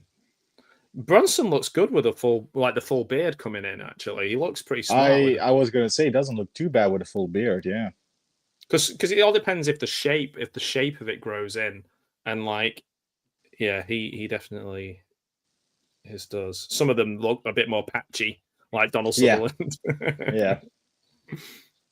Sutherland had a cool beard in Callie's Heroes, though, to be fair. That's oddball. Yeah. Maybe he needed to just grow it out a little bit. Yeah, it was definitely growing out in that film. He was kind of playing like a piece. Yeah. In this one, it looks a bit homelessy. All right. Oh, and I've got the scene with the prostitutes coming in. Oh, so yeah, so the girl that was on screen first, I think she's okay. Savala's already like, oh my god, no. Yeah. This is almost identical to a scene in Fatal Mission.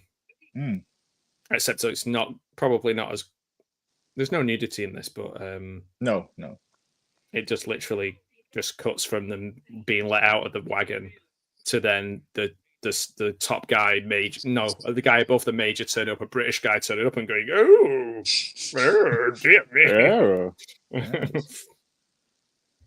And then that's it. And Telly Savalas is they just need to be able to let off a little bit of steam, these. Yeah, it's weird. murderers This and film, he doesn't want rapists. to know anything, about women, and obviously there it's a bit different. But yeah, in this film, he just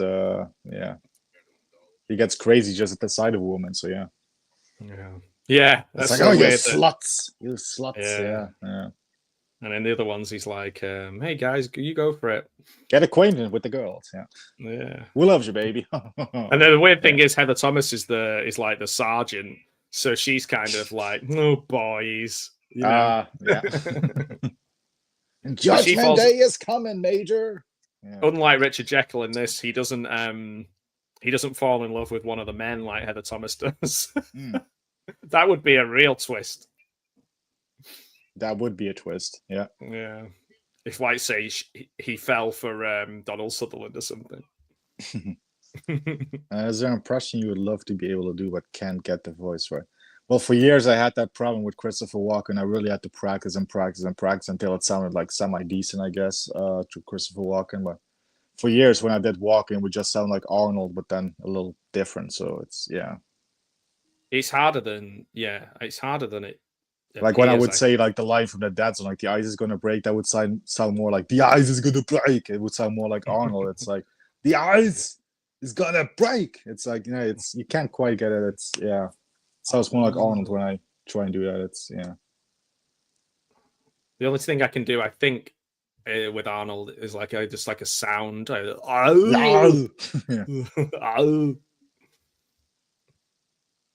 Speaking of Arnold and ice, of course, we got to do some Batman and Robin quotes. It's like, what killed the dinosaurs? The Ice Age. But no, Christopher Walken, for years, when I even spoke like this, like the regular voice, it would sound more like Arnold. And now I've kind of perfected that a bit more. It's, Nice. All my impressions, nobody knows. They're all like people like Michael Winner and Bruce Forsyth and people nobody wants to do, but like Jimmy Savile. We haven't done our 2-bit act of Winner and Bronson in a while. Oh man, I can't do. And the thing is, as well, I struggle if I'm told to do something. You know what I mean? Like I can't. Like it has to be spontaneous. If I think about it, I can't do it. Yeah. Dave, I must have said this before, but somebody was telling me about Don't Look Now, and they said you won't know who Donald Sutherland is, and was like, of course I know who that is. Yeah, that's definitely the chateau, that's how you pronounce it, set that they built at MGM Borehamwood, there you go, was pretty spectacular with the final sequence. I was looking at the American Cinematographer magazine photos from the location. Yeah, that set is pretty spectacular. It looks really, really cool, and to build it all, any great set, they blow it up. Yeah, well, you blew it up. Yeah. Unlike in this, so obviously it's specially built and the budget is on the factory that they blew up in, I think in the Fatal Mission that's in Bulgaria was a real factory, and it was such a massive explosion. They could only do it once, obviously, because it's a real thing. They filmed it from, I think, 7 different angles, and they had to pay all the neighbors because all the windows blew up on the people's houses. Mm-hmm. But that wasn't like they didn't build it. There was a lot. I think it was Bulgaria, because I think there's a lot of films being. Yeah, there's a lot of Eastern Europe country. It's very cheap to film. Like most of Steven Seagal's straight-to-video films are filmed in Bulgaria or Romania. Because I know that Borgnine really enjoyed fishing around there at the time. Even though I think in '87 there was definitely some kind of civil war or something going on, but it didn't seem to affect the fishing or them going. I think Telly Savalas went on a bit of a sightseeing holiday afterwards. Of course he did. Yeah, I love it. Oh, Gareth does a very good Roger Moore. Yeah, I guess that's one I wish I could do a bit better, because he's my favorite Bond, obviously. But I can do Sean Connery, so Yeah, you can do Mushy Pushy. Yeah, sure. Yes. And Roger Moore, it's very deep, it's very sophisticated, it's kind of like this, but I just can't do it all the way. It's I just can't follow through with that impression. It's like I can kind of you get who I'm doing, but it's not perfect by any means. It's I'd like to be able to do a Timothy Dalton. I like Timothy Dalton. He's got I can do one line because he has a because he has a very strong inflection in his voice when he says stuff like in Living Daylight. It's like strawberry jam. He says that very, very pronounced. He very, enough time for a sniper to make strawberry jam of him. Kind of like that. It's like very, yeah. It almost have scared the living daylights out. Living daylights out of her. It's like very, I can kind of do that a little bit. But he did a Dirty Dozen as well. He said the name of the film. Yeah, he did that. Yeah. Oh, I love that film. I'm not going to go through my story of why I was so. Mariam Dabo? Yeah, we know that story. Sadly, yeah. That's. I like Mariam. Yeah. I know. Jeez, don't. If you're going to be like that, don't go. Yeah. I think Living Daylights. I was a big fan of George Lazenby as well. I thought he was great in the role, and that's probably one of the best stories as well. Oh, there you go. Yeah, doing an impression of him would be quite tricky, I think. Yeah, I can't even do an Australian accent properly. So yeah, no, I can. I get that. That's not an off. That's an off. That's the only bit I can do. Yeah. The name's James Bond. James Bloody Bond. All right, from Down Under. Yeah. You great galah. Yeah, Throw bloody shrimp on a barbie. Yeah. 1980, bloody free. I can do great impression of family members. And here is my Auntie Vera.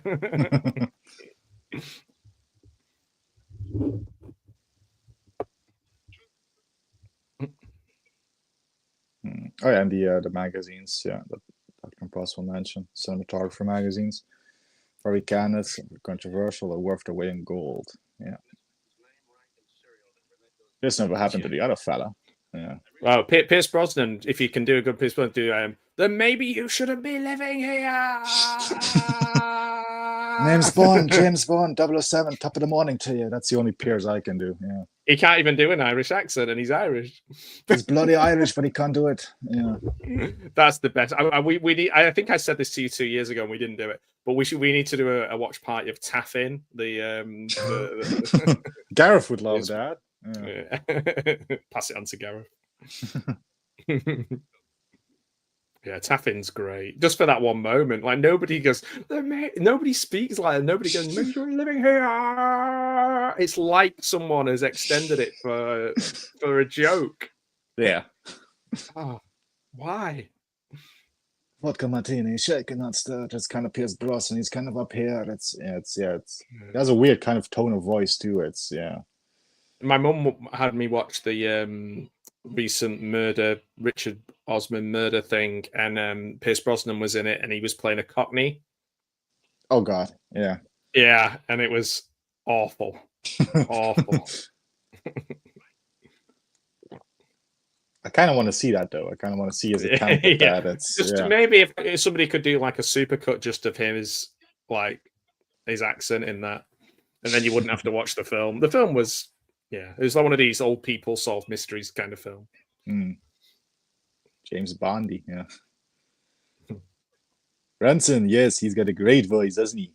And when you get that down a little bit and get it more husky, kind of sounds like C. Montgomery Burns. Excellent. Yeah. Krista Paperclip. Release down, Smithers. I always think of I bring you love. I keep wanting to get that figure. There's a figure of that. Yeah. All the different features have a few optional extras installed. Yeah, that's also a Living Daylights. My favorite Dalton line has to be in License to Kill when he's meeting Robert Davi in the office, and he says like, "I help people with problems. Problem solver. No, more of a problem eliminator."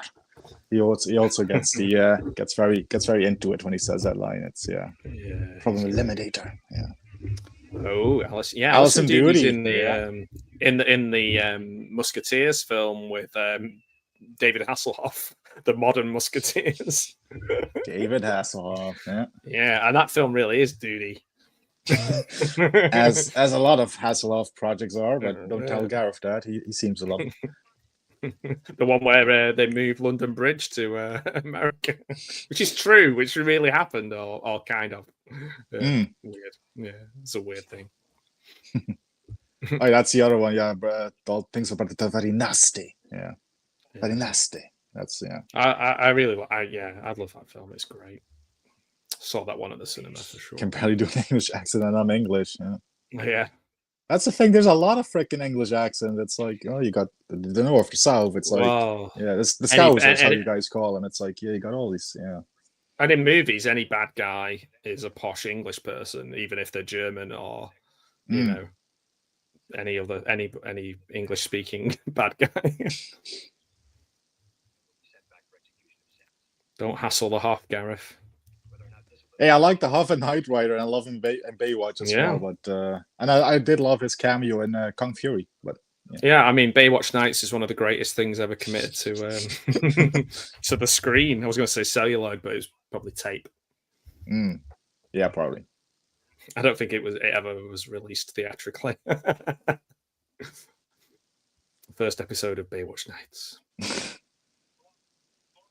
Fun party game. Not a watch party. Would be the change of clothes each time Huff changes and Terror on the Lawn. Yes. Do you know what though? I miss is a TV show like Knight Rider or A-Team or Littlest Hobo or Benji or Incredible Hulk, where every episode we follow this self-contained group of people. Yeah, and then they're on to somewhere else the next episode. Even Highway to Heaven did that. Jeez, like. These were. I was watching, like I said, I watched 2 episodes of the A-Team, and honestly, one of the episodes was like, the episode of Police Squad where he's the key mender, and they're like Leslie Nielsen's doing the keys, and they're so rubbish at it, and you look up and there's like about 100 keys that have shot up into the roof. It's just like that, but in the A-Team, except they're like a TV repair shop. And Hannibal's pretending to be a blind guy, and then I think Yaphet Kotto is trying to shake down. He's the guest star in that one. Yeah, and I was watching that episode. It was just happened to be on TV the other day. And I was just like, this is so good. Every character is you know what you're gonna get. But then the next episode, we're off to somewhere else. Yeah. Littlest Hobo and Benji and all those. The only problem with those were anything they would make me really emotional because I always felt really sorry for the dogs. Like I always wanted to cry. Some of these things were actually really quite sad. I was saying this earlier on. I was watching something and I thought, people wouldn't have this on now because it's just too like heart-wrenching to be a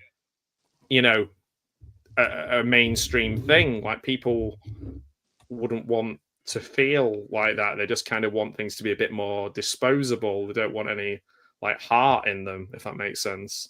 Yeah. Like I'm trying to think.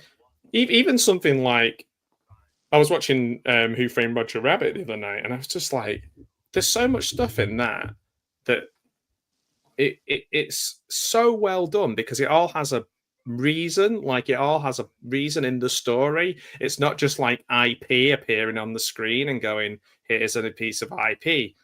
Do you remember this? And you're like, yeah. Like everything, it has a story. It has a story reason for being in it, and it's weird because like even this, I could argue that the Fatal Mission is just like, the last dying cash in on the Dirty Dozen. It couldn't be any further away from this movie. Yeah. Apparently, Glenn Miller and his orchestra is playing here. Do you also have the military exercise bit now? Let me see. The training mission, I guess. Yeah. Ah, yes.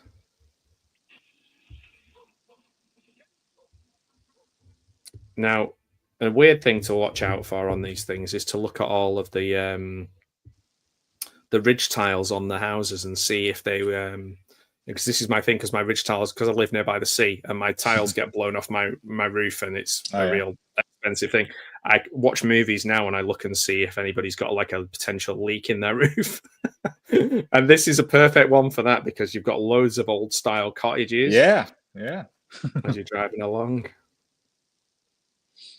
I think this would have a trigger warning as well, Ian, now that you mention it, because Savalas is pretty racist in And this, and obviously, and I don't mind that. It doesn't bother me. I'm not kind of like going, oh, whoa.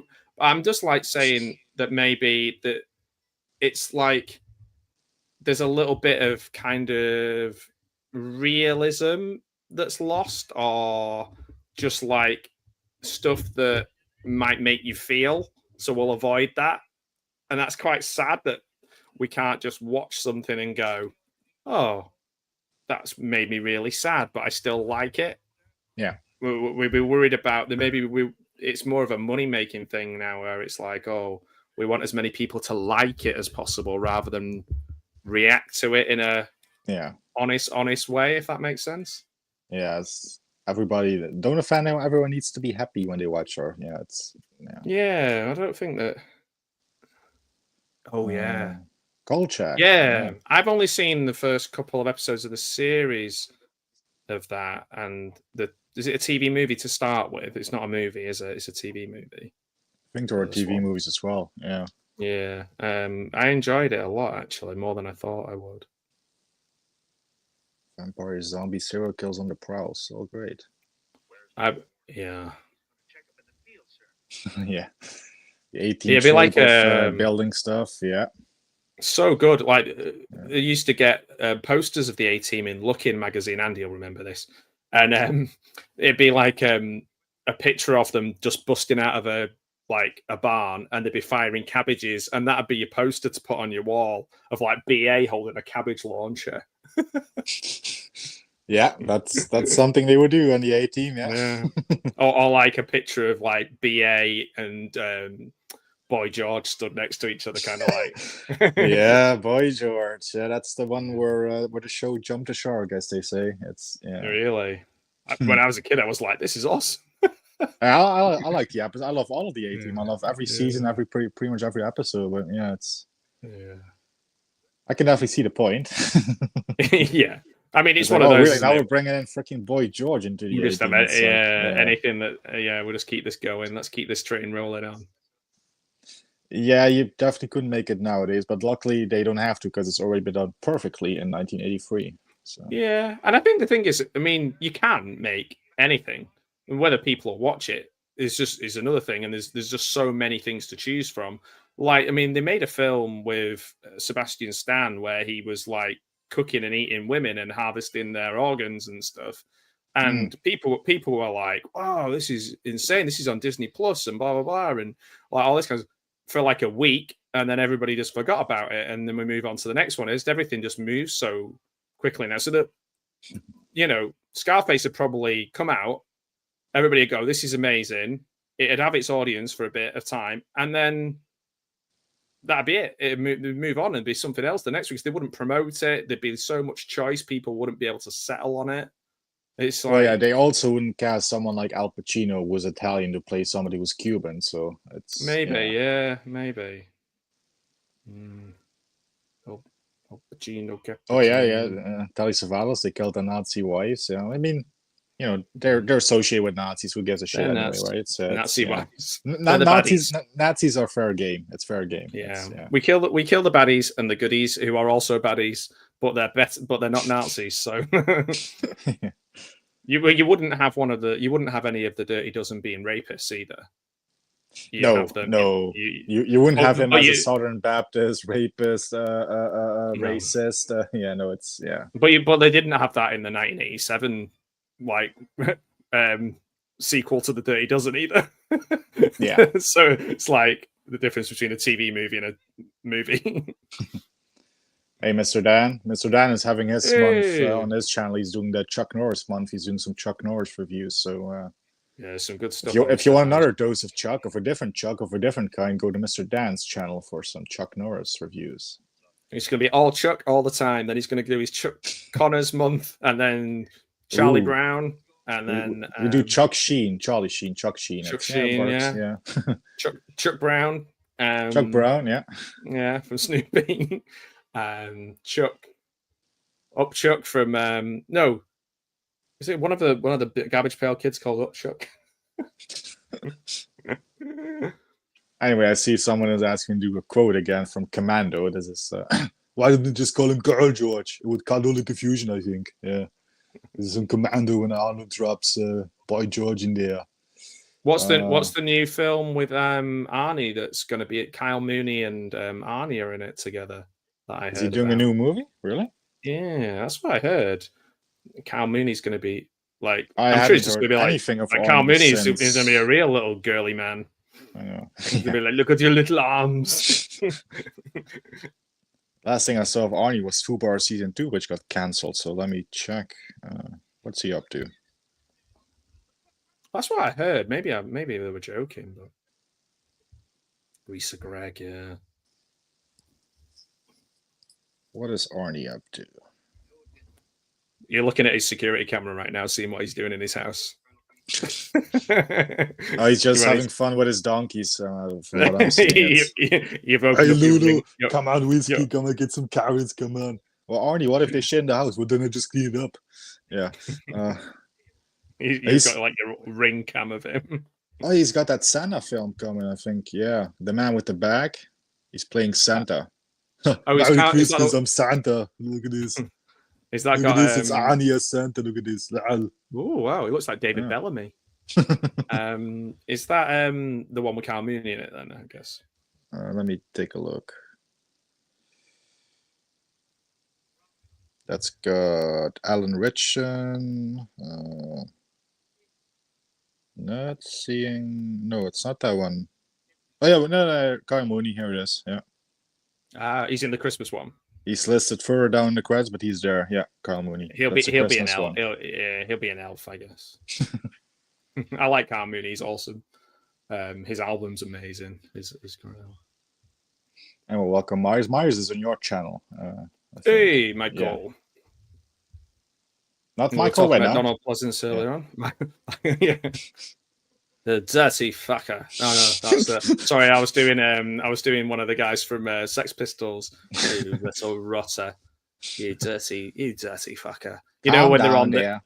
Yeah, calm down, dude. It's a commercial. Yeah.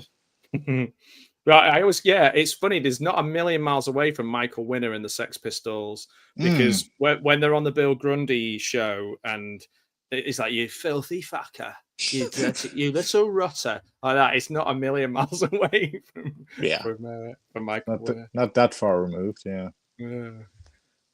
That's why I don't like. It's really funny now that as well because he's like, go on, have you got anything else to say? He's like, no. Just like naughty boys swearing on TV, and the guy's just like, it's basically when it's like Alan. There's an Alan Partridge thing that's in his book, and also on one of the series where he's got some teenagers in the studio, and the guy's like saying something. He's like, "It's you that's the." And then he ends up losing. He goes, "It's you that's the dickhead," like that. And he's like,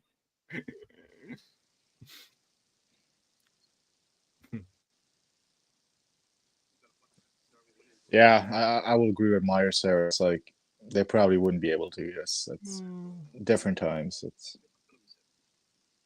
I've not seen that sequel. No, Great Escape 2. Haven't. No. I've seen the original once, so I still gotta freaking rewatch the original. But so long. Isn't it funny when longer they make films and like, for example, like you have The Last Seduction, and then there's The Last Seduction 2. And it's like, well, surely The Last Seduction has already happened. We've already been seduced. Yeah, what is the Great Escape 2? Is that an even greater escape? It's like Great Escape 2, the greatest escape. The greatest one. It's the greater escape, and then the greatest escape would be the Greaser Greg, Garbage Pail Kids, yeah. Die Hard 2, Die Harder. It's like Die Hardest. Die Hardest. That sounds. Well, the fifth one died the hardest. That's for sure. Yeah. Well, yeah, boring. But there's a fifth one. Who said that? All right. May review some Chuck Connors soon after I finish the Rifleman series. There you go. Yeah. Nice. Good old Chuck Connors.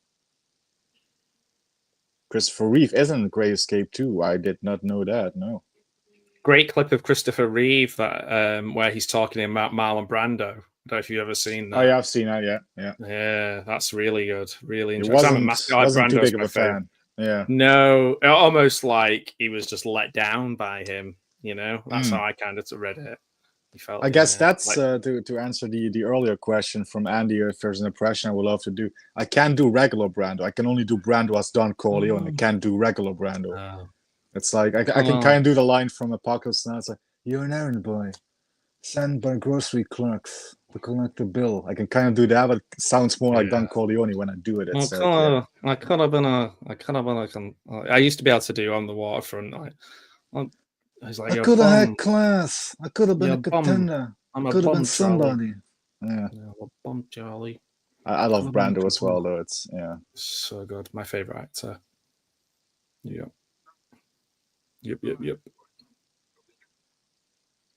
Oh yeah, Tourist Trap. Yeah. There's a wax model film that I watched the other day. Miss, what's it called? Miss Leslie's Dolls. Oh my word, that made me think of that, but it's much worse.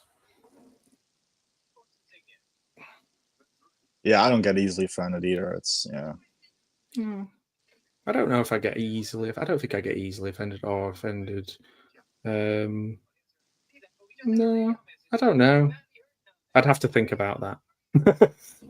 I can do Michael Caine, but only the one line from the Italian Job where he says, "You were only supposed to blow the bloody doors off." That's the only line I can do as Michael Caine.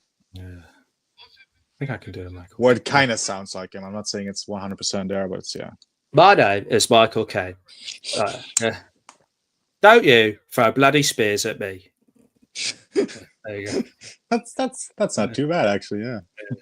I can do two. I can do the. Shall I prepare the Batmobile, Master Bruce? Master Bruce.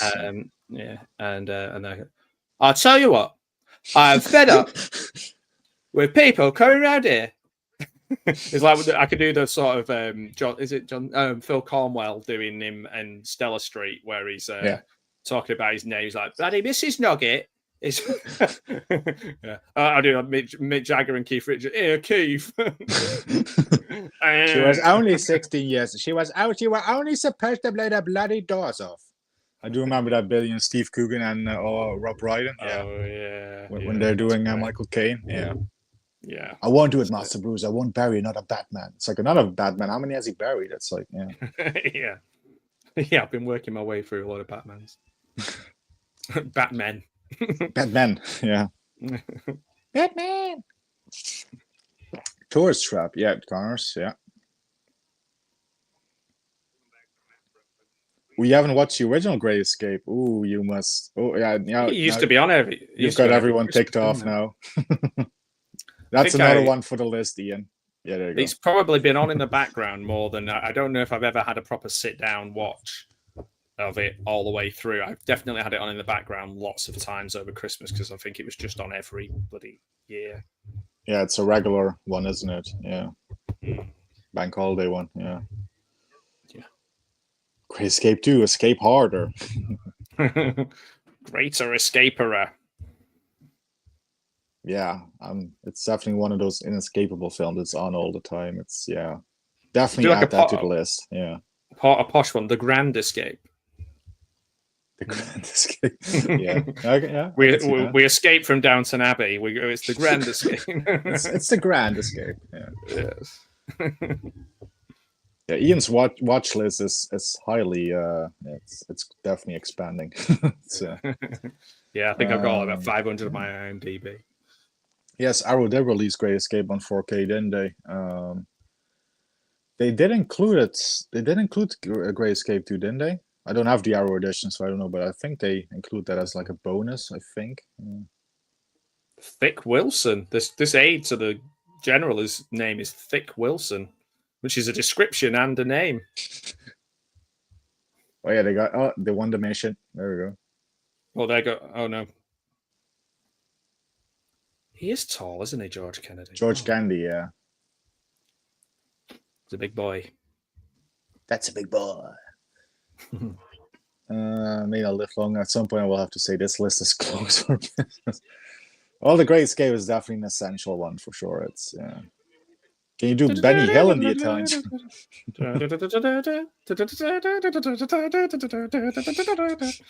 That's I can do. Yeah, that's all I know as well. I cannot do him from Italian Job. No, the Zulus, thousands of them. I guess that's Michael Caine. Yeah. It sounded a bit like Michael Walken when you did Michael Walken. Michael Caine is fantastic in Zulu. I love Zulu. Yeah. So Michael Caine and Christopher Walken together, you get Michael Walken. Michael Walken. Michael Walken and Christopher Caine. Yeah. Christopher Caine is a good name, actually. That is a good name. Yeah, Christopher Caine. It sounds like a bad guy, I think, Christopher Caine. Yeah, Christopher Caine sounds like someone that Bruce Willis would have to take down. Yeah, it sounds like a bad guy, definitely. Yeah. Yeah. I have watched the original Get Car. I picked that up early this year or late last year, whenever it was. It's pretty recently. I've seen that finally. Yeah, it's you're really a big man, but you're out of shape. For you're me, out of shape. Full-time job. Yeah. Full-time job. Yeah. Yeah. Yeah, that's a good one. That's a good one. When you think in Britain, the good old days, watch that and see how grim it fucking was. It's like people talk the good old days. Oh, the good old days were when before indoor plumbing, and we used to throw our shit out of the window. You used to. I still do that. Oh, shouldn't say that. No. It's easier. It's easier. It's easier, isn't it? Yeah. I'm at the Last Supper scene, by the way, where they're going over the plan. So.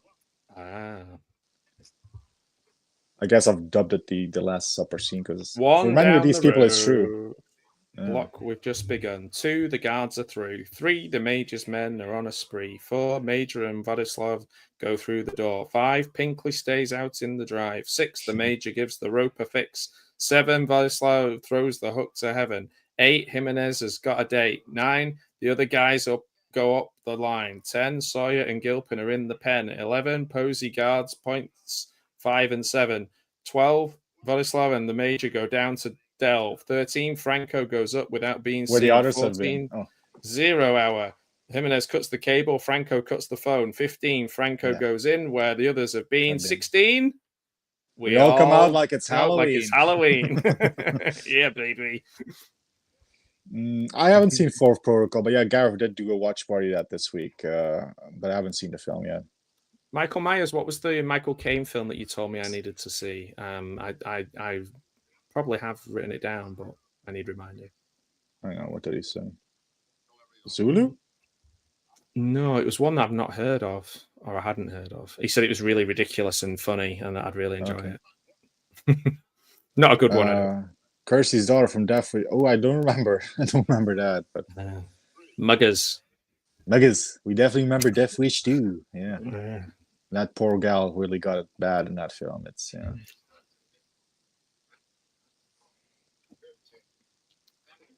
Justified and Ancient. Drive what a is the dog named in the Dam Busters? Woof. Well, seeing as it's about 20. Woof. No, seeing as it's about 25 years ago since the last one. I don't know. I was going to say, is that woof? Is that like woof? That's a good question. Or is that woof? That's the answer. It's like no, woof. It was like woof. I don't know the answer. Yeah. It could be, I guess. Yeah, a lazy name for a dog. Pretty lazy, yeah. Yeah. Mike needs to give Fourth Protocol another watch. My watch list is catching up with Ramon's list of top movies. Speaking of which, do you have a top 1,200 movies of all time? I don't know if I have to. Have a look on my. I don't know how many movies I've got on my Letterboxd, and probably a few. I've got one because my saved ones, my watch. I've only got a watch list. I don't have like a top list. I guess I have my favorite movies on Letterboxd, but I would say that I might be about. Because I'm quite discerning. I can't think I would love 1,200 films. I would say I'm too much of a picky bastard. I could. 146. I've got my top 146 films in no order. That's on. There you go. That's just on Letterboxd. I'll pick one at random.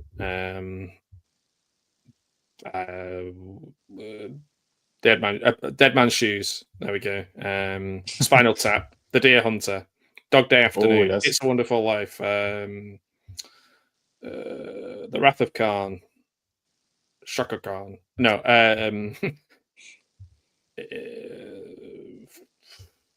District 9. Vampire's Kiss. Reanimator. There you go. There's some of my top ones. Planes, Trains, and Automobiles. Suspiria.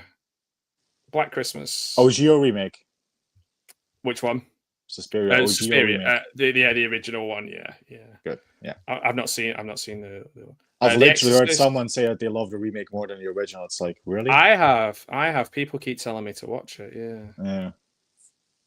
But I did not. Well, you had me sold a dog the afternoon anyway. So Attica. Yeah. That's a good film. Yeah. Yeah. Those are all my. There'll be some on there that people don't agree with, and that's okay. Yeah. Definitely. It's okay to love a movie, and it's also okay to not like a movie. Absolutely. Ramon has shared his top 5 Men on a Mission films. So he has at number 5 Where Eagles Dare. Ooh. Good choice. The Guns of Navarone number 4. Kelly's Heroes at number 3. This one, Dirty Dozen at number 2. And then number 1 is the Dark of the Sun, aka The Mercenaries. Nice. Which that's also the only one I haven't heard of. So that's going onto my list. So there you go. Yeah, I mean it's number 1. Where Eagles Dare, I think, is a good Misfits song as well. Yeah. Let me see. The Misfits. Dark of I've been listening to a lot of Misfits recently, and a lot of the Cramps. I've been listening to a lot of the Cramps. Oh, Dark of the Sun is 68, so that's a year after this. Okay. Let's see. Rod Taylor. Jim Brown as well. Directed by Jack Cardiff. That name sounds familiar. Jack Cardiff. Cardiff as in the Welsh. Yeah. Yeah, okay. That feels like a nom de plume. That feels like I don't feel like anyone's surname is like it's making fun of Jack London or something.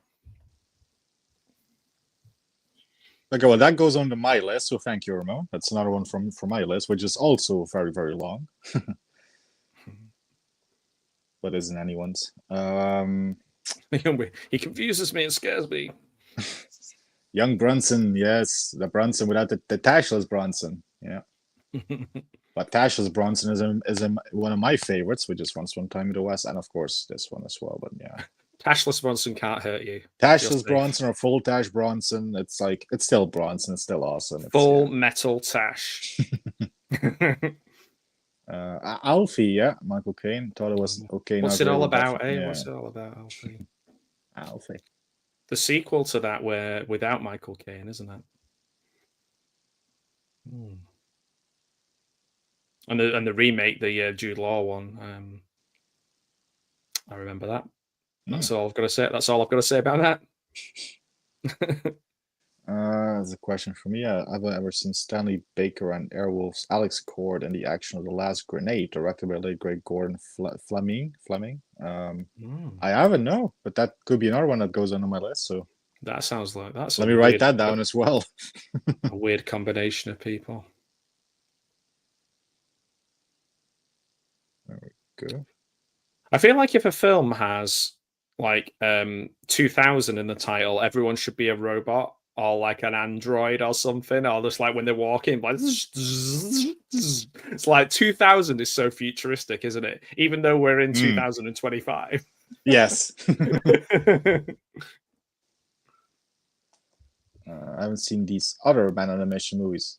Oh, Ian, you must see Where Eagles Dare as well, and Kelly's Heroes. Add those to your list. It's Clint. You can't go wrong. It's Clint Eastwood. Okay. Clock again.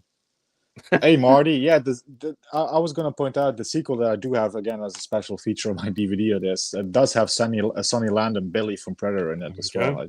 I do remember that. Yeah. Put him on the list. Welcome, Marty. Yeah, always good. You're all going on the list.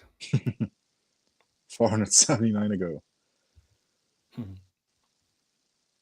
Ooh, is that in regards to Michael Caine? Yeah, on Deadly Ground, that definitely does have Michael Caine. It's Steven Seagal and Michael Caine, so yeah. The dream team, just what everyone's been asking for. Michael Caine with slick back, jet black hair, and it's I like the film, but ponytail. He needs a ponytail in that, I think. Not a shining example of the best Michael Caine performance, I guess, but yeah. Ah, Trigger. Okay. Roy Rogers' horse was called Trigger, wasn't it? There's Adolf. There's you there he is. Earlier, yeah. Special guest star in the painting. Yeah. It was nice of him to get some time to film his part for this as well. Like, yeah, especially after being dead for a few years. Yeah. The Yams that did Grim Up North, that was the same guys as in KLF. There you go. Okay. They're the guys that burned £1 million. Red Ackland, yeah. Hamada. Aruga. What do you call two chimps who share an Amazon account? Primates. Nice. And mates as well. They're prime mates as well. Yeah, primates. Mates, because they're friends, because they're sharing. It works on so many levels, that Marty. I think it's possibly one of the greatest jokes, at least we've seen this evening. What does Simpson Charles Bronson say to that? Tonight, we review an aging Charles Bronson in Death Wish 9. I wish I was dead. Hey. Jay Sherman, amazing. The Critic, such a great show. Oh, man. That's the only kind of clip I have in response to that. So. 2 special edition is I still haven't watched it. Ooh, get on it, Myers. This is definitely you'll like this. It's a good film. You'll like this. Get to it. Do it now. Okay. People who don't have top 1200 lists are cowards. I don't want to be. I should make one then, because I own about 1,500 films at this point. So I should. I probably sold that amount of DVDs when I moved house, and I think I've gradually built it back up. I don't know how many I have now. I should get cracking on that list then. Yeah. Don't want to be known as a coward. Yeah, exactly. I don't want to have a yellow streak painted down my back. Mr. Myers is like me in a sense that I buy things, I leave them in the plastic wrap, and I watch them, read them, play them. I just own them. I can't deal with stuff in the plastic. It's like as soon as it comes off with the fucking plastic, it's Out you go. Top 1201. Wow, you're definitely not a coward then. He's top of the food chain there. Yeah. He's got Ramon beat. There you go. That guy. Yeah. Oh man, my shelf over here. I just looked at it. I was like, oh my word, it needs dusting. Yeah, I got that same problem actually. Now you mention it. Yeah. I used to get those air duster things, but they're no good. You actually have to pick stuff up and do it for real. Yeah, it's too much work. That's a film. I genuinely thought you were drinking from an air duster then. Oh no, it's just a water bottle. Running out. Luckily, film was almost over too. Has anyone seen the films Penitentiary 1 and 2 with Mr. That T in rings a bell. Yeah, Mr. T. Yeah. Haven't seen it, but I'm familiar with him. Yeah. The British guy, Mr. T. Yes, Mr. Earl Grey, as we call him over here. I pay the fool. I don't know Mr. T. Yeah. Mr. Two Sugars. Yeah, Jim Brown Fireball and the original, the Running Man, the Arnie Running Man. Yeah. Or Mr. Cream Tea if you're getting posh. And as Arnie said to him, "What a hothead! Need the light." Get Carter 2000. I like Get Car 2000. It's that's the Stallone one, isn't it? That's the Stallone one, yeah. Yeah. The one I grew up on. You're out of shape. For me, it's a full-time job, you know.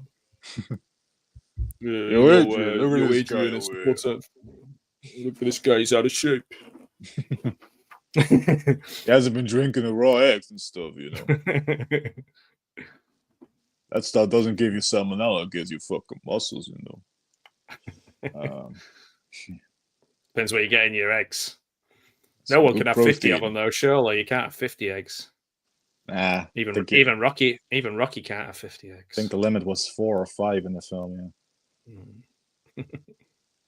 Yes, Kino is releasing the Charles Bronson, the Mechanic, and on 4K, and I think in January of this upcoming year. So looking forward to that. That's going to be a much overdue upgrade from my German Blu-ray, which is now quite a few years old. So 9. That's speaking of which, yeah, Michael Winner directed that film. So it's Charles Bronson and Jan Michael Vincent. So this January. It's time to jam Michael your Vincent's. Jan Michael Ueri. Yeah. I could see. I want to do it. I was going to do a Jan Michael Vincent Ueri. This January, it's time to jam Michael your Vincent's. The Klein movies is in direct parallel with the Klein. Yeah, popularity of the stash. Yeah. Well, look, and there's no Reynolds. Selleck's given up. Yeah, no Bronson anymore. Yeah. Who has a mustache these days that's a good quality mustache? Oh, no. That is a good question. Yeah. Yeah, it's not good. It's worrying. That is worrying. In Ramon's top 1200, you'll also find movies not all people will like Jim Carter. I do like Jim Carter. Yeah, that's fun. American Shaolin, Salo is another one, and Cannibal Holocaust. I knew Ramon would have to mention that film. Yeah. Cannibal Holocaust I don't think I'm a fan. Salo has always interested me, but equally like Marquis de Sade, isn't it? Is it the Marquis de Sade stuff? I don't know. I think I learned enough about him. reading is enough. I don't think I need to see it on screen. Yeah. But then again, I might get bored one evening. And here's another person who joined me 2 years ago for Bronson Month 1.0. Rob. Rob's Vintage Video. Welcome, Rob. Yeah. Yo, Rob. Yo, Robert. Rob. Hey, yo, Rob. Harry, that's a depressing film. Oh, Harry Brown. Yeah, I've seen that one. Yeah, I mean, that's a sad film, though. It makes me sad, that film. I mean, that's the idea. That's what they're trying to do. I guess that's kind of the point of it. Yeah. Yeah. Still, I try and avoid emotion. I was so surprised at the end of the Green Mile. I was crying. It's like this film wasn't advertised as a drama at all. It's like, yeah. When you get caught out, I watched the Ballad of Wallace Island recently, and I thought it'd be like a funny laugh-a-minute comedy, and it's like all about grief. And it has funny bits in it, but I was just like crying at the end, and I was like, "You bastards! You made me cry." God damn. Oh yeah. Is there anybody with a good mullet that is a good mustache that doesn't have a mullet? That's a good mullet and a stash, a good combination there. I feel that's something we need. The mullets and mustaches are slightly different because that's more like trailer trashy, isn't it? Whereas like Selleck and Reynolds wouldn't have a mullet and a mustache. They'd have a neat haircut and a nice big bushy stash. Yeah, I feel like mullets and beards are more of a combo because. Yeah, Chuck Norris had a mullet in The Hitman in 1993. He had a huge mullet and obviously the Chuck Norris trademark beard. So, yeah. I guess that's Chuck Norris and combination. Yeah. It's mad that they haven't done a Chuck Norris and Tim Allen brothers film. Like, I feel like that should have happened at some point. They're like literally their faces are identical if they both shave. I think, anyway. Yeah. I know it's a bit of a controversial take, but Tim the Toolman Taylor and Chuck Norris. Okay. Darker Sun. So it's also based on the book, then I guess. Okay, just like this one, we haven't even mentioned this film is based on the book as well. Let's see, film was formidable, especially chainsaw sequence. Chainsaw sequence definitely sold. Okay, yeah, that's shooting up on my list now. As a priority. I like films. I like train-based films. I like the Night Train Murders. That's a good film. Like Terror Train, Horror Express.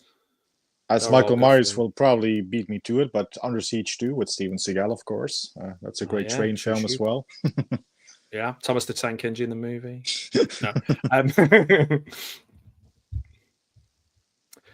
Yeah, I think Salo. Yeah, you wouldn't watch. Never heard of Salo, actually. I think if it's like, was it 1,000 Days of Sodom or something? Marquis de Sade stuff. I think there's some poopy stuff. I mean, it's bad enough when the dog eats like rabbit poo or something. I don't want to be watching people doing it. Yeah, that doesn't sound up my alley at all. So probably will not be putting that one on the list. So the problem is it's from somebody else's alley. That's the issue. Good point. Yeah. Yeah. Shite eating. Yeah. Yeah. Yeah. I mean, when you put it that way, it doesn't sound very artistic. No. Film score, monthly score with Jacques Louisier, I guess. Such a great score and opening title sequence. My shells are black. Is it black or black? Hang on. No, it's black. Okay. Black. Before I say something, black. And I once noticed a cobweb and about 50 baby spiders on the DVDs. Luckily, no spiders here. But I don't have a problem with spiders. But was it next to a copy of Spider Baby? Or Spider-Man? Yeah. No, it's more of a Western, but have you seen the Lee Marvin guys on a mission? Yes, The Professionals. I do have that on Blu-ray. I've actually did an episode on the Westerns for Life podcast with my two co-hosts on that one. Yeah, it's a great film, The Professionals. Woody Strode in there as well. Yeah, Robert Ryan from this film as well. And, of course, the beautiful Claudia Cardinal. So, yeah, I do recommend The Professionals. That's a good film. Beautiful. Yeah, not everyone is a fan of the Stallone one, but I grew up on that one. I think I've seen Penitentiary 2 back in the day. Had a guy on the yellow cover with a massive fist. Okay, yeah. Yeah, watch the 2 trailers for them. They're awesome. They're really fun. Mr. T in them as well. Robbery I haven't seen yet, but it's currently on Dutch Netflix. So there you go. Dutch flicks. Dutch flicks. Oh yes, Stallone's Avenging Angel. That is not good. Not good. Get Carter is 10 times better in that film, at least. So. Cack. We're getting some good euphemisms for poop. Good, we're getting shite, poop, cack. And good reviews for Get Carter as well. That's yeah.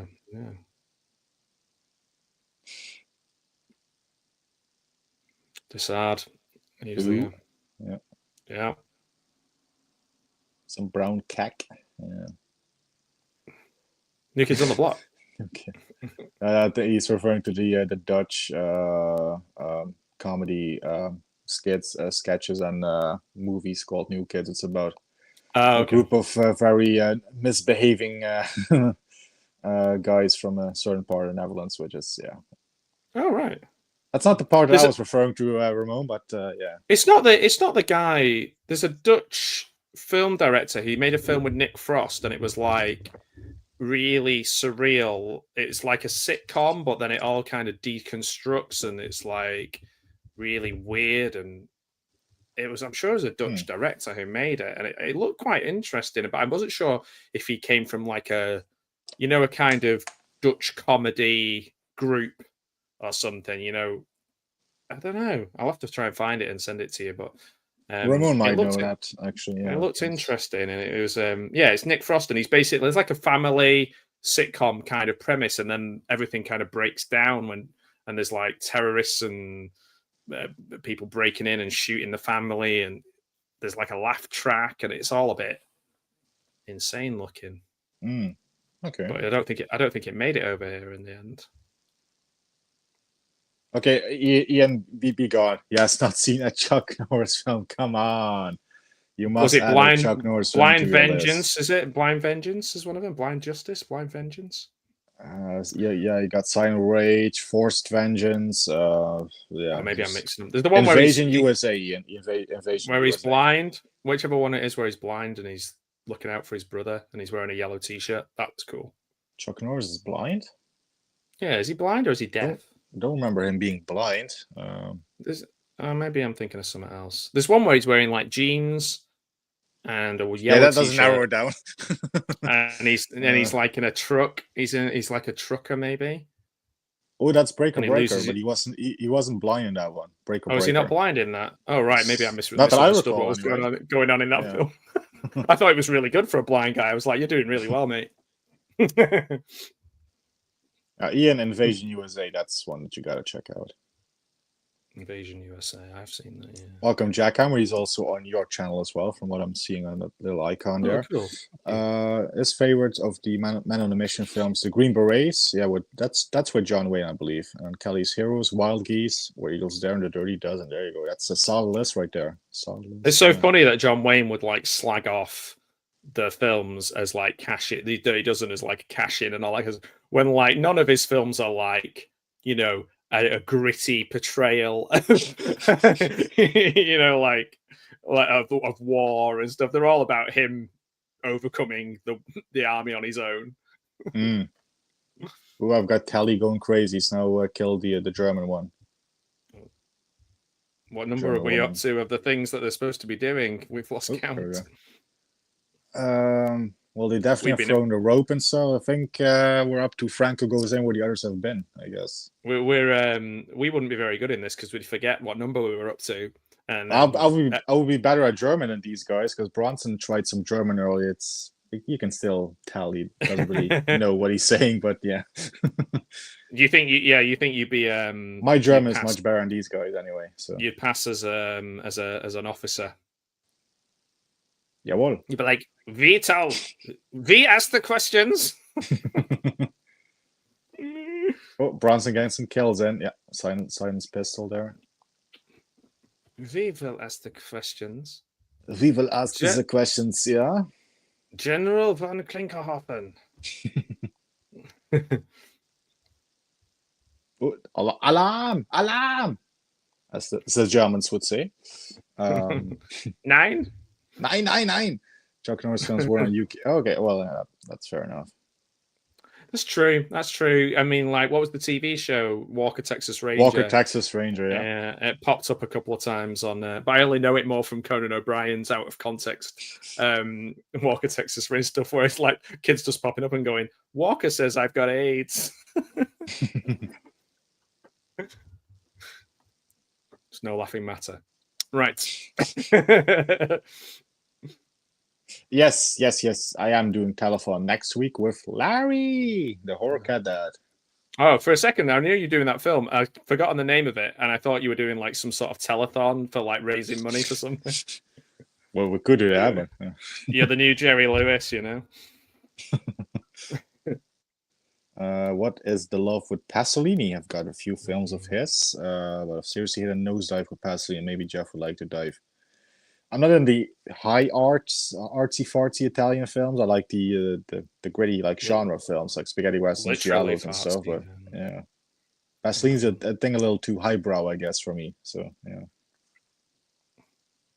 I like a couple of thing like mainly from the more sort of supposed highbrow stuff would be things that I was like kind of assigned to watch at uni. And you know, I always try to go in with an open mind and be like, let's see what they've got here. And sometimes it really, you know, some of the stuff that I would have never watched really blew me away. And other times I was just like, this is just literally blowing itself, you know. Like I really liked I'm trying to think of a few examples of things that I was assigned to watch. Like maybe I don't know, like Bergman stuff. I quite enjoyed. So Wild Strawberries, that was good. My Summer with Monica, that was good. Seventh Seal, I enjoyed that. Fanny and Alexander, I didn't mind. I'm not a big fan of Alexander, but I love no. That was a bad joke. I only said the Bergman just so I could make the Fanny Alexander joke. Yeah, things that I had to watch. There was a really good Iranian director I had to watch, and it was a really weird story where the guy was telling his own life story, but like reliving it, and he was in some of the scenes. It was really, I think it's called Monson Malbagov or something like that, and A Moment of Innocence, I think it was called, and that was one of the best films I've ever seen. And I would have never seen it if I hadn't had to see it.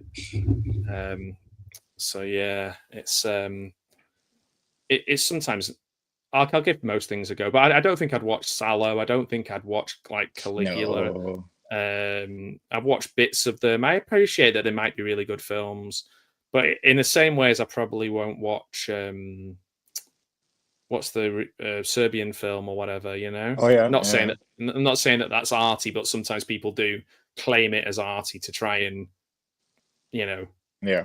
No, I get make a political point. Also, I don't know, but yeah, I just like I look. Sometimes the Wikipedia of something is enough.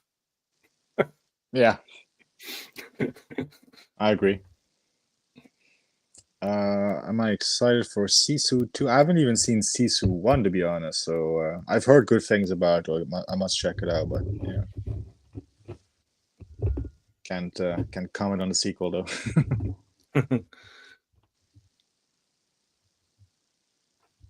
Yeah, Ian should try at least one. Yeah, Delta Force is a good one, but I would stick with Invasion. Delta Force might be a touch too long and a little too. Yeah. Delta Force is good though with Robert Forster as an Arabian terrorist. Yeah. He plays the Robert Downey Eastern Jr. terrorist, I should role say. in that one. Yeah, the guy playing a dude dressed like a dude. Hey, you do have Spider Baby. Awesome. Next to your Spider Babies, Arachnophobia. There you go. Oh, I'll tell you what film I watched the other night. I'm not saying it's a great film or anything, but Space Truckers. Space Truckers, huh? Yeah, because I'm trying to watch all the Stuart Gordon films. So I'm a big fan of Stuart Gordon, and he's done such like diverse films. Like he did Honey, I Shrunk the Kids, but he also did like Reanimator and Dolls and stuff. Space Truckers with Dennis Hopper and Stephen Dorff and Charles Dance.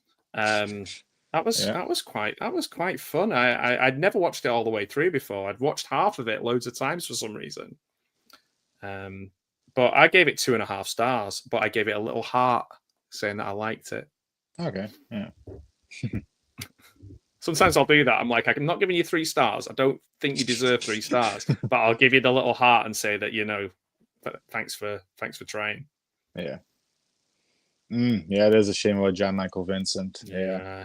Another big drinker. Yeah, sadly. I thought about him when I watched the Nick Cage film, The Surfer. I felt like that had been a kind of film that Jan Michael Vincent would have been in, like when he was younger. That was a really good film, actually. It was not really good, but it was good. Yeah, I enjoyed that. Oh yeah, that is a good Charles Bronson film, Rising Sun, early 70s Western, with him and Toshiro Mifune, actually, the original, Yojimbo and stuff. So Ursula Andress as well in that film. So there's some eye candy there. So it's a good Western, directed by Terrence Young, actually, who did Dr. No, From Russia with Love, and Thunderball. So, yeah. Dr. Nout, as we call it here in the Northwest.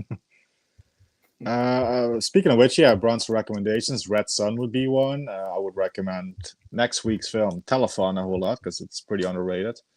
Saint Eyes from 1976. Recommend that one. Breakout, which is kind of a against type role for him, where he's playing a bit more comedic and more, I guess, more extrovert person instead of like the usual introvert that he plays. So there's a few. Rider on the Rain from 1970, European film. Really recommend that as well. Rider on the Rain. Some of my favorites. Helicopter used and airwolf is used for that's very true. Rescue. Yeah. I had a little model of that when I was a kid. It'd be worth loads of money now. I saw it on eBay, and I was like, "Damn you! Where is it?" Forest Warrior is definitely not a recommendation when it comes to Chuck Norris. That's Yes, he does wear jeans and everything. That's why I said that doesn't really narrow it down. So yeah, very tight jeans with flares, like flary jeans. Double denim in Invasion USA. So yeah. Oh man, that wasn't a good descriptor. Then I'm sorry. Yes, he was not blind. Yeah. We're talking about films that are just like random films that had like an impact on you that people don't really talk about anymore. The film The Boys Next Door, Charlie Sheen and Maxwell Caulfield from 1985. That rings a bell. That's a great film. Yeah. It's a really wild film. I haven't. No, I thought this was the Michael Caine Roger Moore bullseye, but okay. Yeah. Yeah, no, the quiz show. I haven't with Freddie Flintoff. No, I don't really watch TV, to be honest. I just watch YouTube. Really, I watch more YouTube than anything else. I have these streaming things that I occasionally have to have just to watch one thing on, which seems to be the way now. Like it used, like there was a period where there was loads of good stuff on Netflix. Now there's like one thing on Netflix every 6 months, so you keep it going. Yeah. Yeah, I haven't touched Netflix in about 4 months at least. So yeah, it's crazy. White Line Fever with Jan Michael Vincent was pretty good. Need to watch it again. Vincent did that 1989 film called Hit List, where his character hunts a. Oh, I've seen Hit List. That actually, the description definitely rings a bell. I might have seen that. Haven't seen White Line Fever though. So yeah, Invasion. There's USA a few. There's a few Bronson films I wanted to check. That I saw that they'd come up on Prime for free, and I was like, oh yeah, I'll watch that. And then there's quite a few on Prime actually. Yeah, and I was like, and then there was almost a glut of them that all happened at once, and I was like, oh, I'm not sure which one to choose, because I was like, it's hard to tell from the pictures because it's literally just a picture of Charles Bronson's face on every single one of them. So I'm like, as long as the film isn't called Twinkie or Lola, you should be fine, because that's the only Bronson film you should avoid. But other than that, you should be fine. Yeah. Let's try to find which ones it was. I'd saved them all to my account, thinking, I'll check them out, but then I didn't. Well, Ian has seen Enter the Dragon, but on the Way of. Don't worry, Ian. Way of the Dragon is not a sequel to Enter the Dragon, so you won't be breaking any rules because Ian doesn't like watching sequels.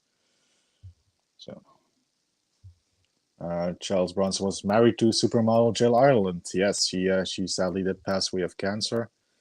And they met on the set of The Great Escape, where she was still married to David McCallum, and he said to David McCallum on the set, "I'm going to marry your wife," and so he did. So that's how awesome Charles Bronson is. Yeah. I'm going to put her in my movies. Yeah, that's Way the Dragon. Bruce Lee pulling off some of his chest hair. Yeah. Chuck Norris. Owie. That's what I all said as well. Like, owie. Ow. What did you do that for? That's really painful. You got the skin.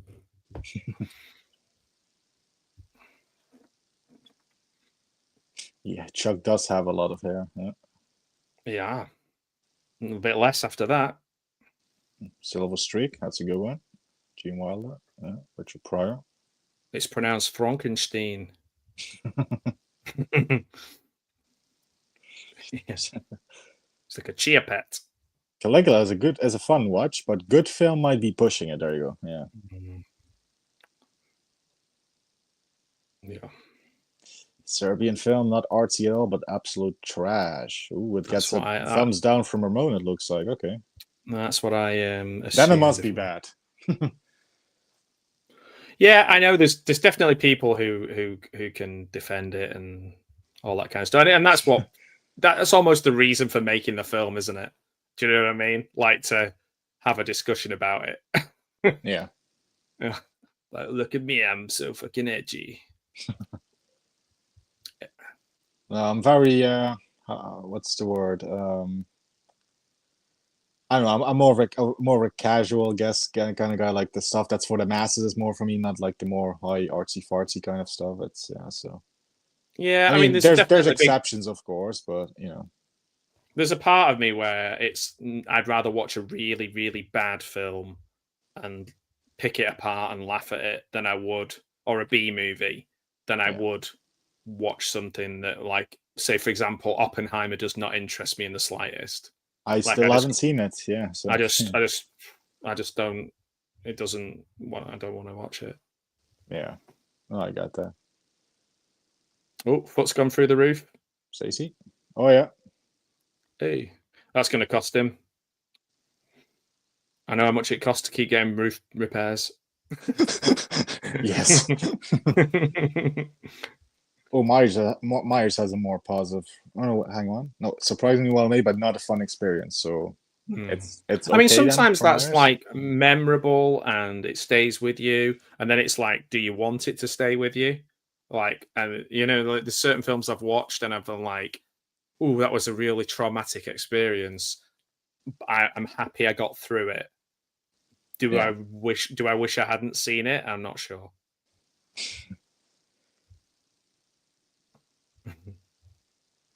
Ian likes film snobs, so you're in good company.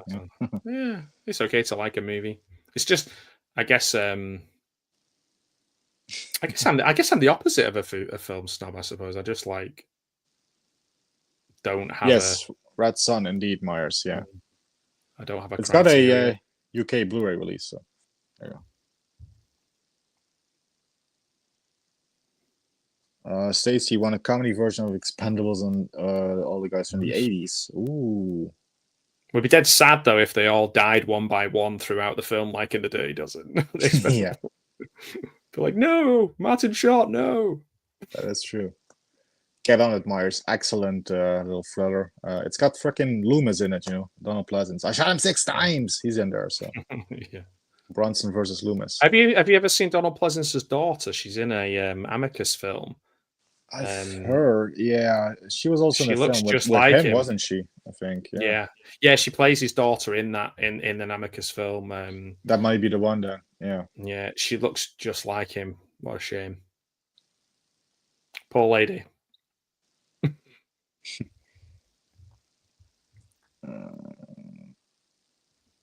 Film snobs. Film snobs. Yeah, there you go.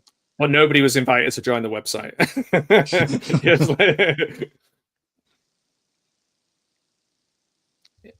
Eddie Murphy.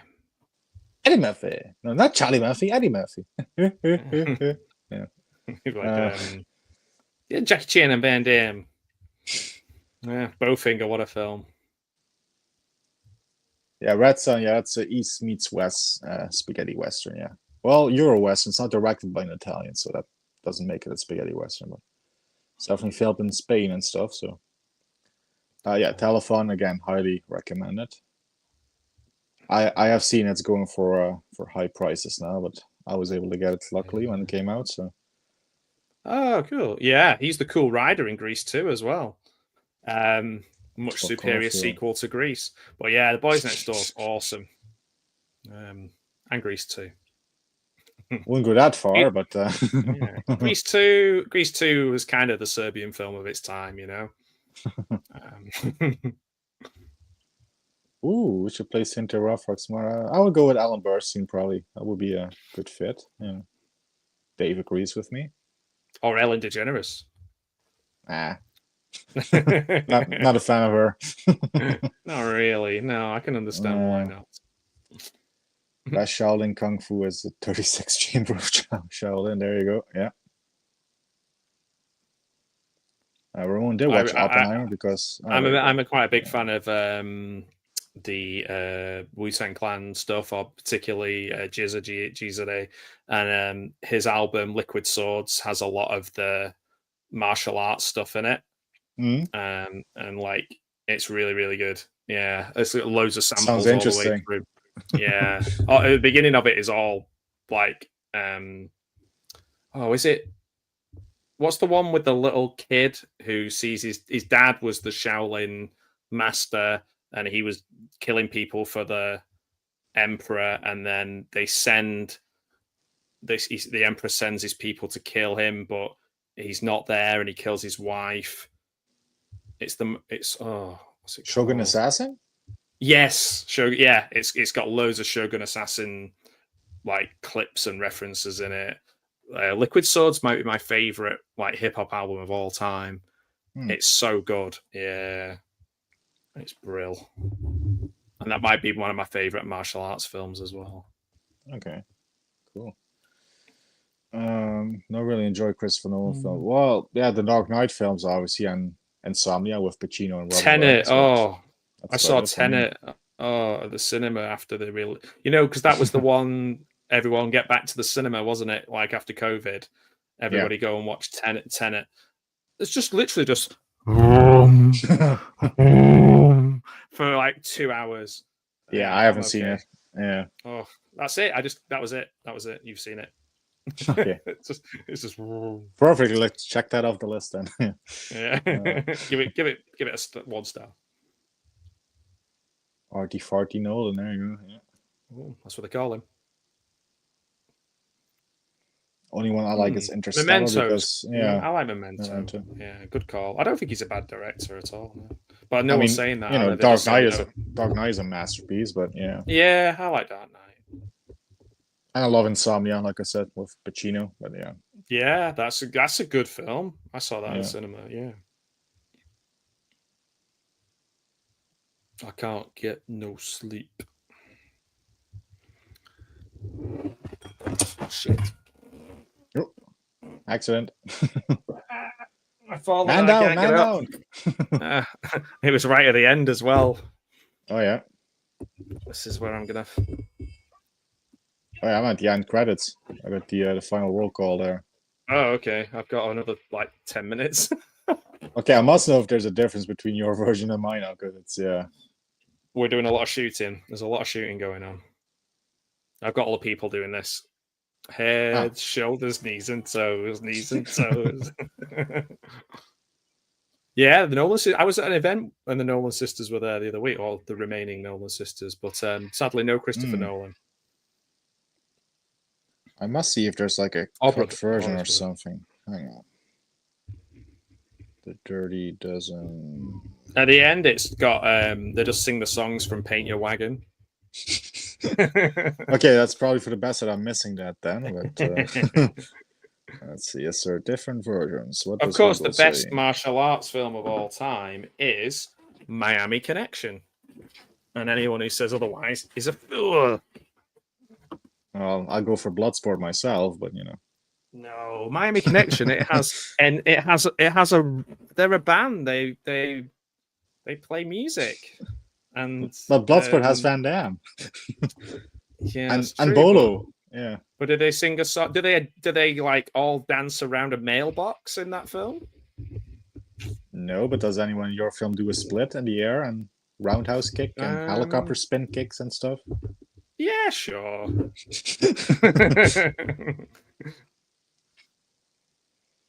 Yeah, my version is done, so I've got the FBI it's okay. ones at the end. I've watched it like 3 or 4 times recently, so I'm okay to call it a day.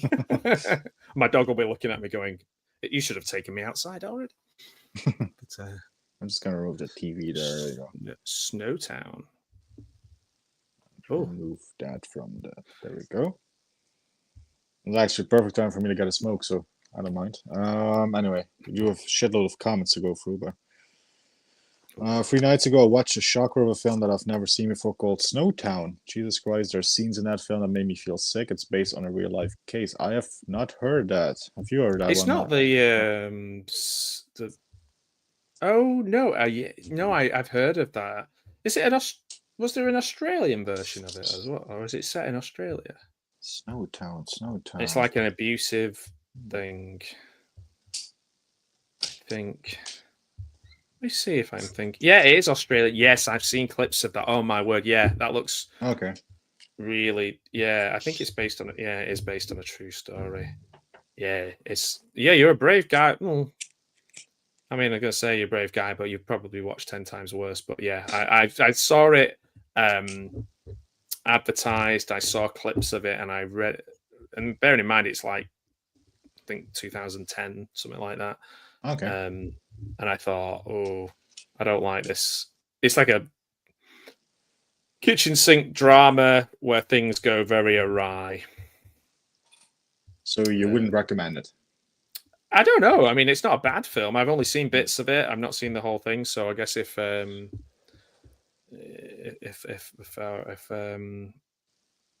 Counterpunch of the Dr. Impossible of the Counterpunch says it's good, then it's good. But yeah, I just stayed clear because I thought it looked a bit too depressing. Yeah, that's why enough, I thought it'd be like the Jackhammer. That's what I thought. Oppenheimer is still on my list, but I'm not in a big hurry to watch it. To be fair, so it's Lots of martial arts films for Ramon in the top 1200. Plus Asian filmmaking. Yeah, Ramon certainly does. Yeah, Mr. Dan's got some great videos on lots of martial arts films. Yes, it was. I know my brain doesn't work, but yeah, you're right. It was Shogun Assassin, and Liquid Swords is an incredible album. If anyone ever wants to watch a Shogun Assassin inspired rap album. That's one for Ramon's list. Snowtown, yeah. Yeah, Snowtown is... Revenge of the Ninjas, the best ninja movie. Yes, I love Revenge of the Ninja. That's fantastic. I love that. Is it better than New York Ninja? Oh, yeah. Definitely. It's canon, so it's got to be good. I don't like New York Ninja, but I'm going to say, in terms of bad movies, Miami Connection is one of my favorite bad movies of all time. So good. Is it as good as Undefeatable, though? Oh, it doesn't have Stingray in it. That's the only thing it's missing is Stingray. It does have a guy who gets ridiculously angry for no reason, a bit like Stingray. Okay. He's like, yeah, that's a great film. Keep an eye out for you, Stingray. This film does have a Predator style. Yeah, this film does have a Predator style. There you go, the Predator connection. There you go.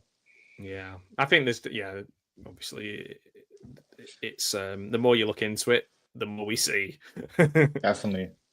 And they did. It's hard to replicate because you'd think Expendables would work, but for me it doesn't. So you have to actually have a script and committed actors and characterization and creativity and a little bit of heart, and not just be like, "Hey, you want to be in a movie?" And make more money. If nothing else, Expendables did bring Arnie, Bruce, and Sly together in the same scene for the first time. So at least there is that. Sure. But yeah, it's like a fan service. To a certain degree. Yeah, it's a fan service, but none of them are doing the things you want them to do. Snowtown Murders. Okay, there we go. Yeah. Wu-Tang. Yeah. Ain't nothing to fuck with. Cool wagons were used. A lot of there you go. A lot of cool wagons were used in Revenge of the Ninja. A lot of cool stuff in that film. Anyway, so it's Were they painted though? That's the question. Has nothing to do with the first Ninja film or the third Ninja film in that trilogy, for that matter. But it's still a good one. But you can't go wrong with Ninja Free the Domination, though. I mean, Exorcist meets Flashdance meets Ninja. It's brilliant. It's canon. It's awesome. It's canon. It's canon. It's 101 Bronson canon. It's been mentioned on the channel. It's canon now. It's Menachem Golan. Yeah. Get me that stone woman. Yeah. Not interested in Oppenheimer. The man was a coward, and those crocodile tears, he was an opportunist. There you go. And on that bombshell, we've reached the end of the comments. Literally on that bombshell. Quite literally, yeah. Take that, Oppenheimer, you dick. Yeah, with that, we have reached the end of the comments. So I would like to thank everyone who has joined us for the all dirty dozen of you, because I see there's 12 viewers at this point. So all dirty dozen of you, and the handful of others that tuned in throughout the evening for this one. Dr. Impossible, Tom Baker, Jackhammer, Savoy, Dave, of course, Ramon, Ian Grant, Michael Myers. This time it's allowing me to scroll back at least. Gareth was here. Yes, salute to everyone. Eddie, soldier. Thank you, sir. Mike Barrett, Stacy, everyone. If I forgot you, I apologize. And thanks, of course, to Matt for joining me for this one. For the second time, he joined me for a Bronson film, for a proper Bronson film, not the Bronson lookalike. So, yeah. What? That wasn't a Bronson film? You told me that was really Charles Bronson. You son of a bitch. Yeah, you could have fooled me as well, to be fair. But yeah. Yes, thank you so much, Ian. Yeah, a lot of cool weapons here. That makes more sense than wagons. Yeah, Roger Ninja. Yeah. Oh, definitely. Wagon. Okay, I thought we was talking about paint your wagon. Gonna paint it good. Yeah. Now that we mentioned, let's have one more Bronson clip from The Simpsons, and then we're gonna say goodnight to everyone. Yay! So. Now let's take a look at a young Charles Bronson's brief stint replacing Andy Griffith in The Andy Griffith Show. Where's Otis? He's not in his cell. I shot him. Well, that's... What? Now I'm going down to Emmett's Fix-It shop to fix Emmett.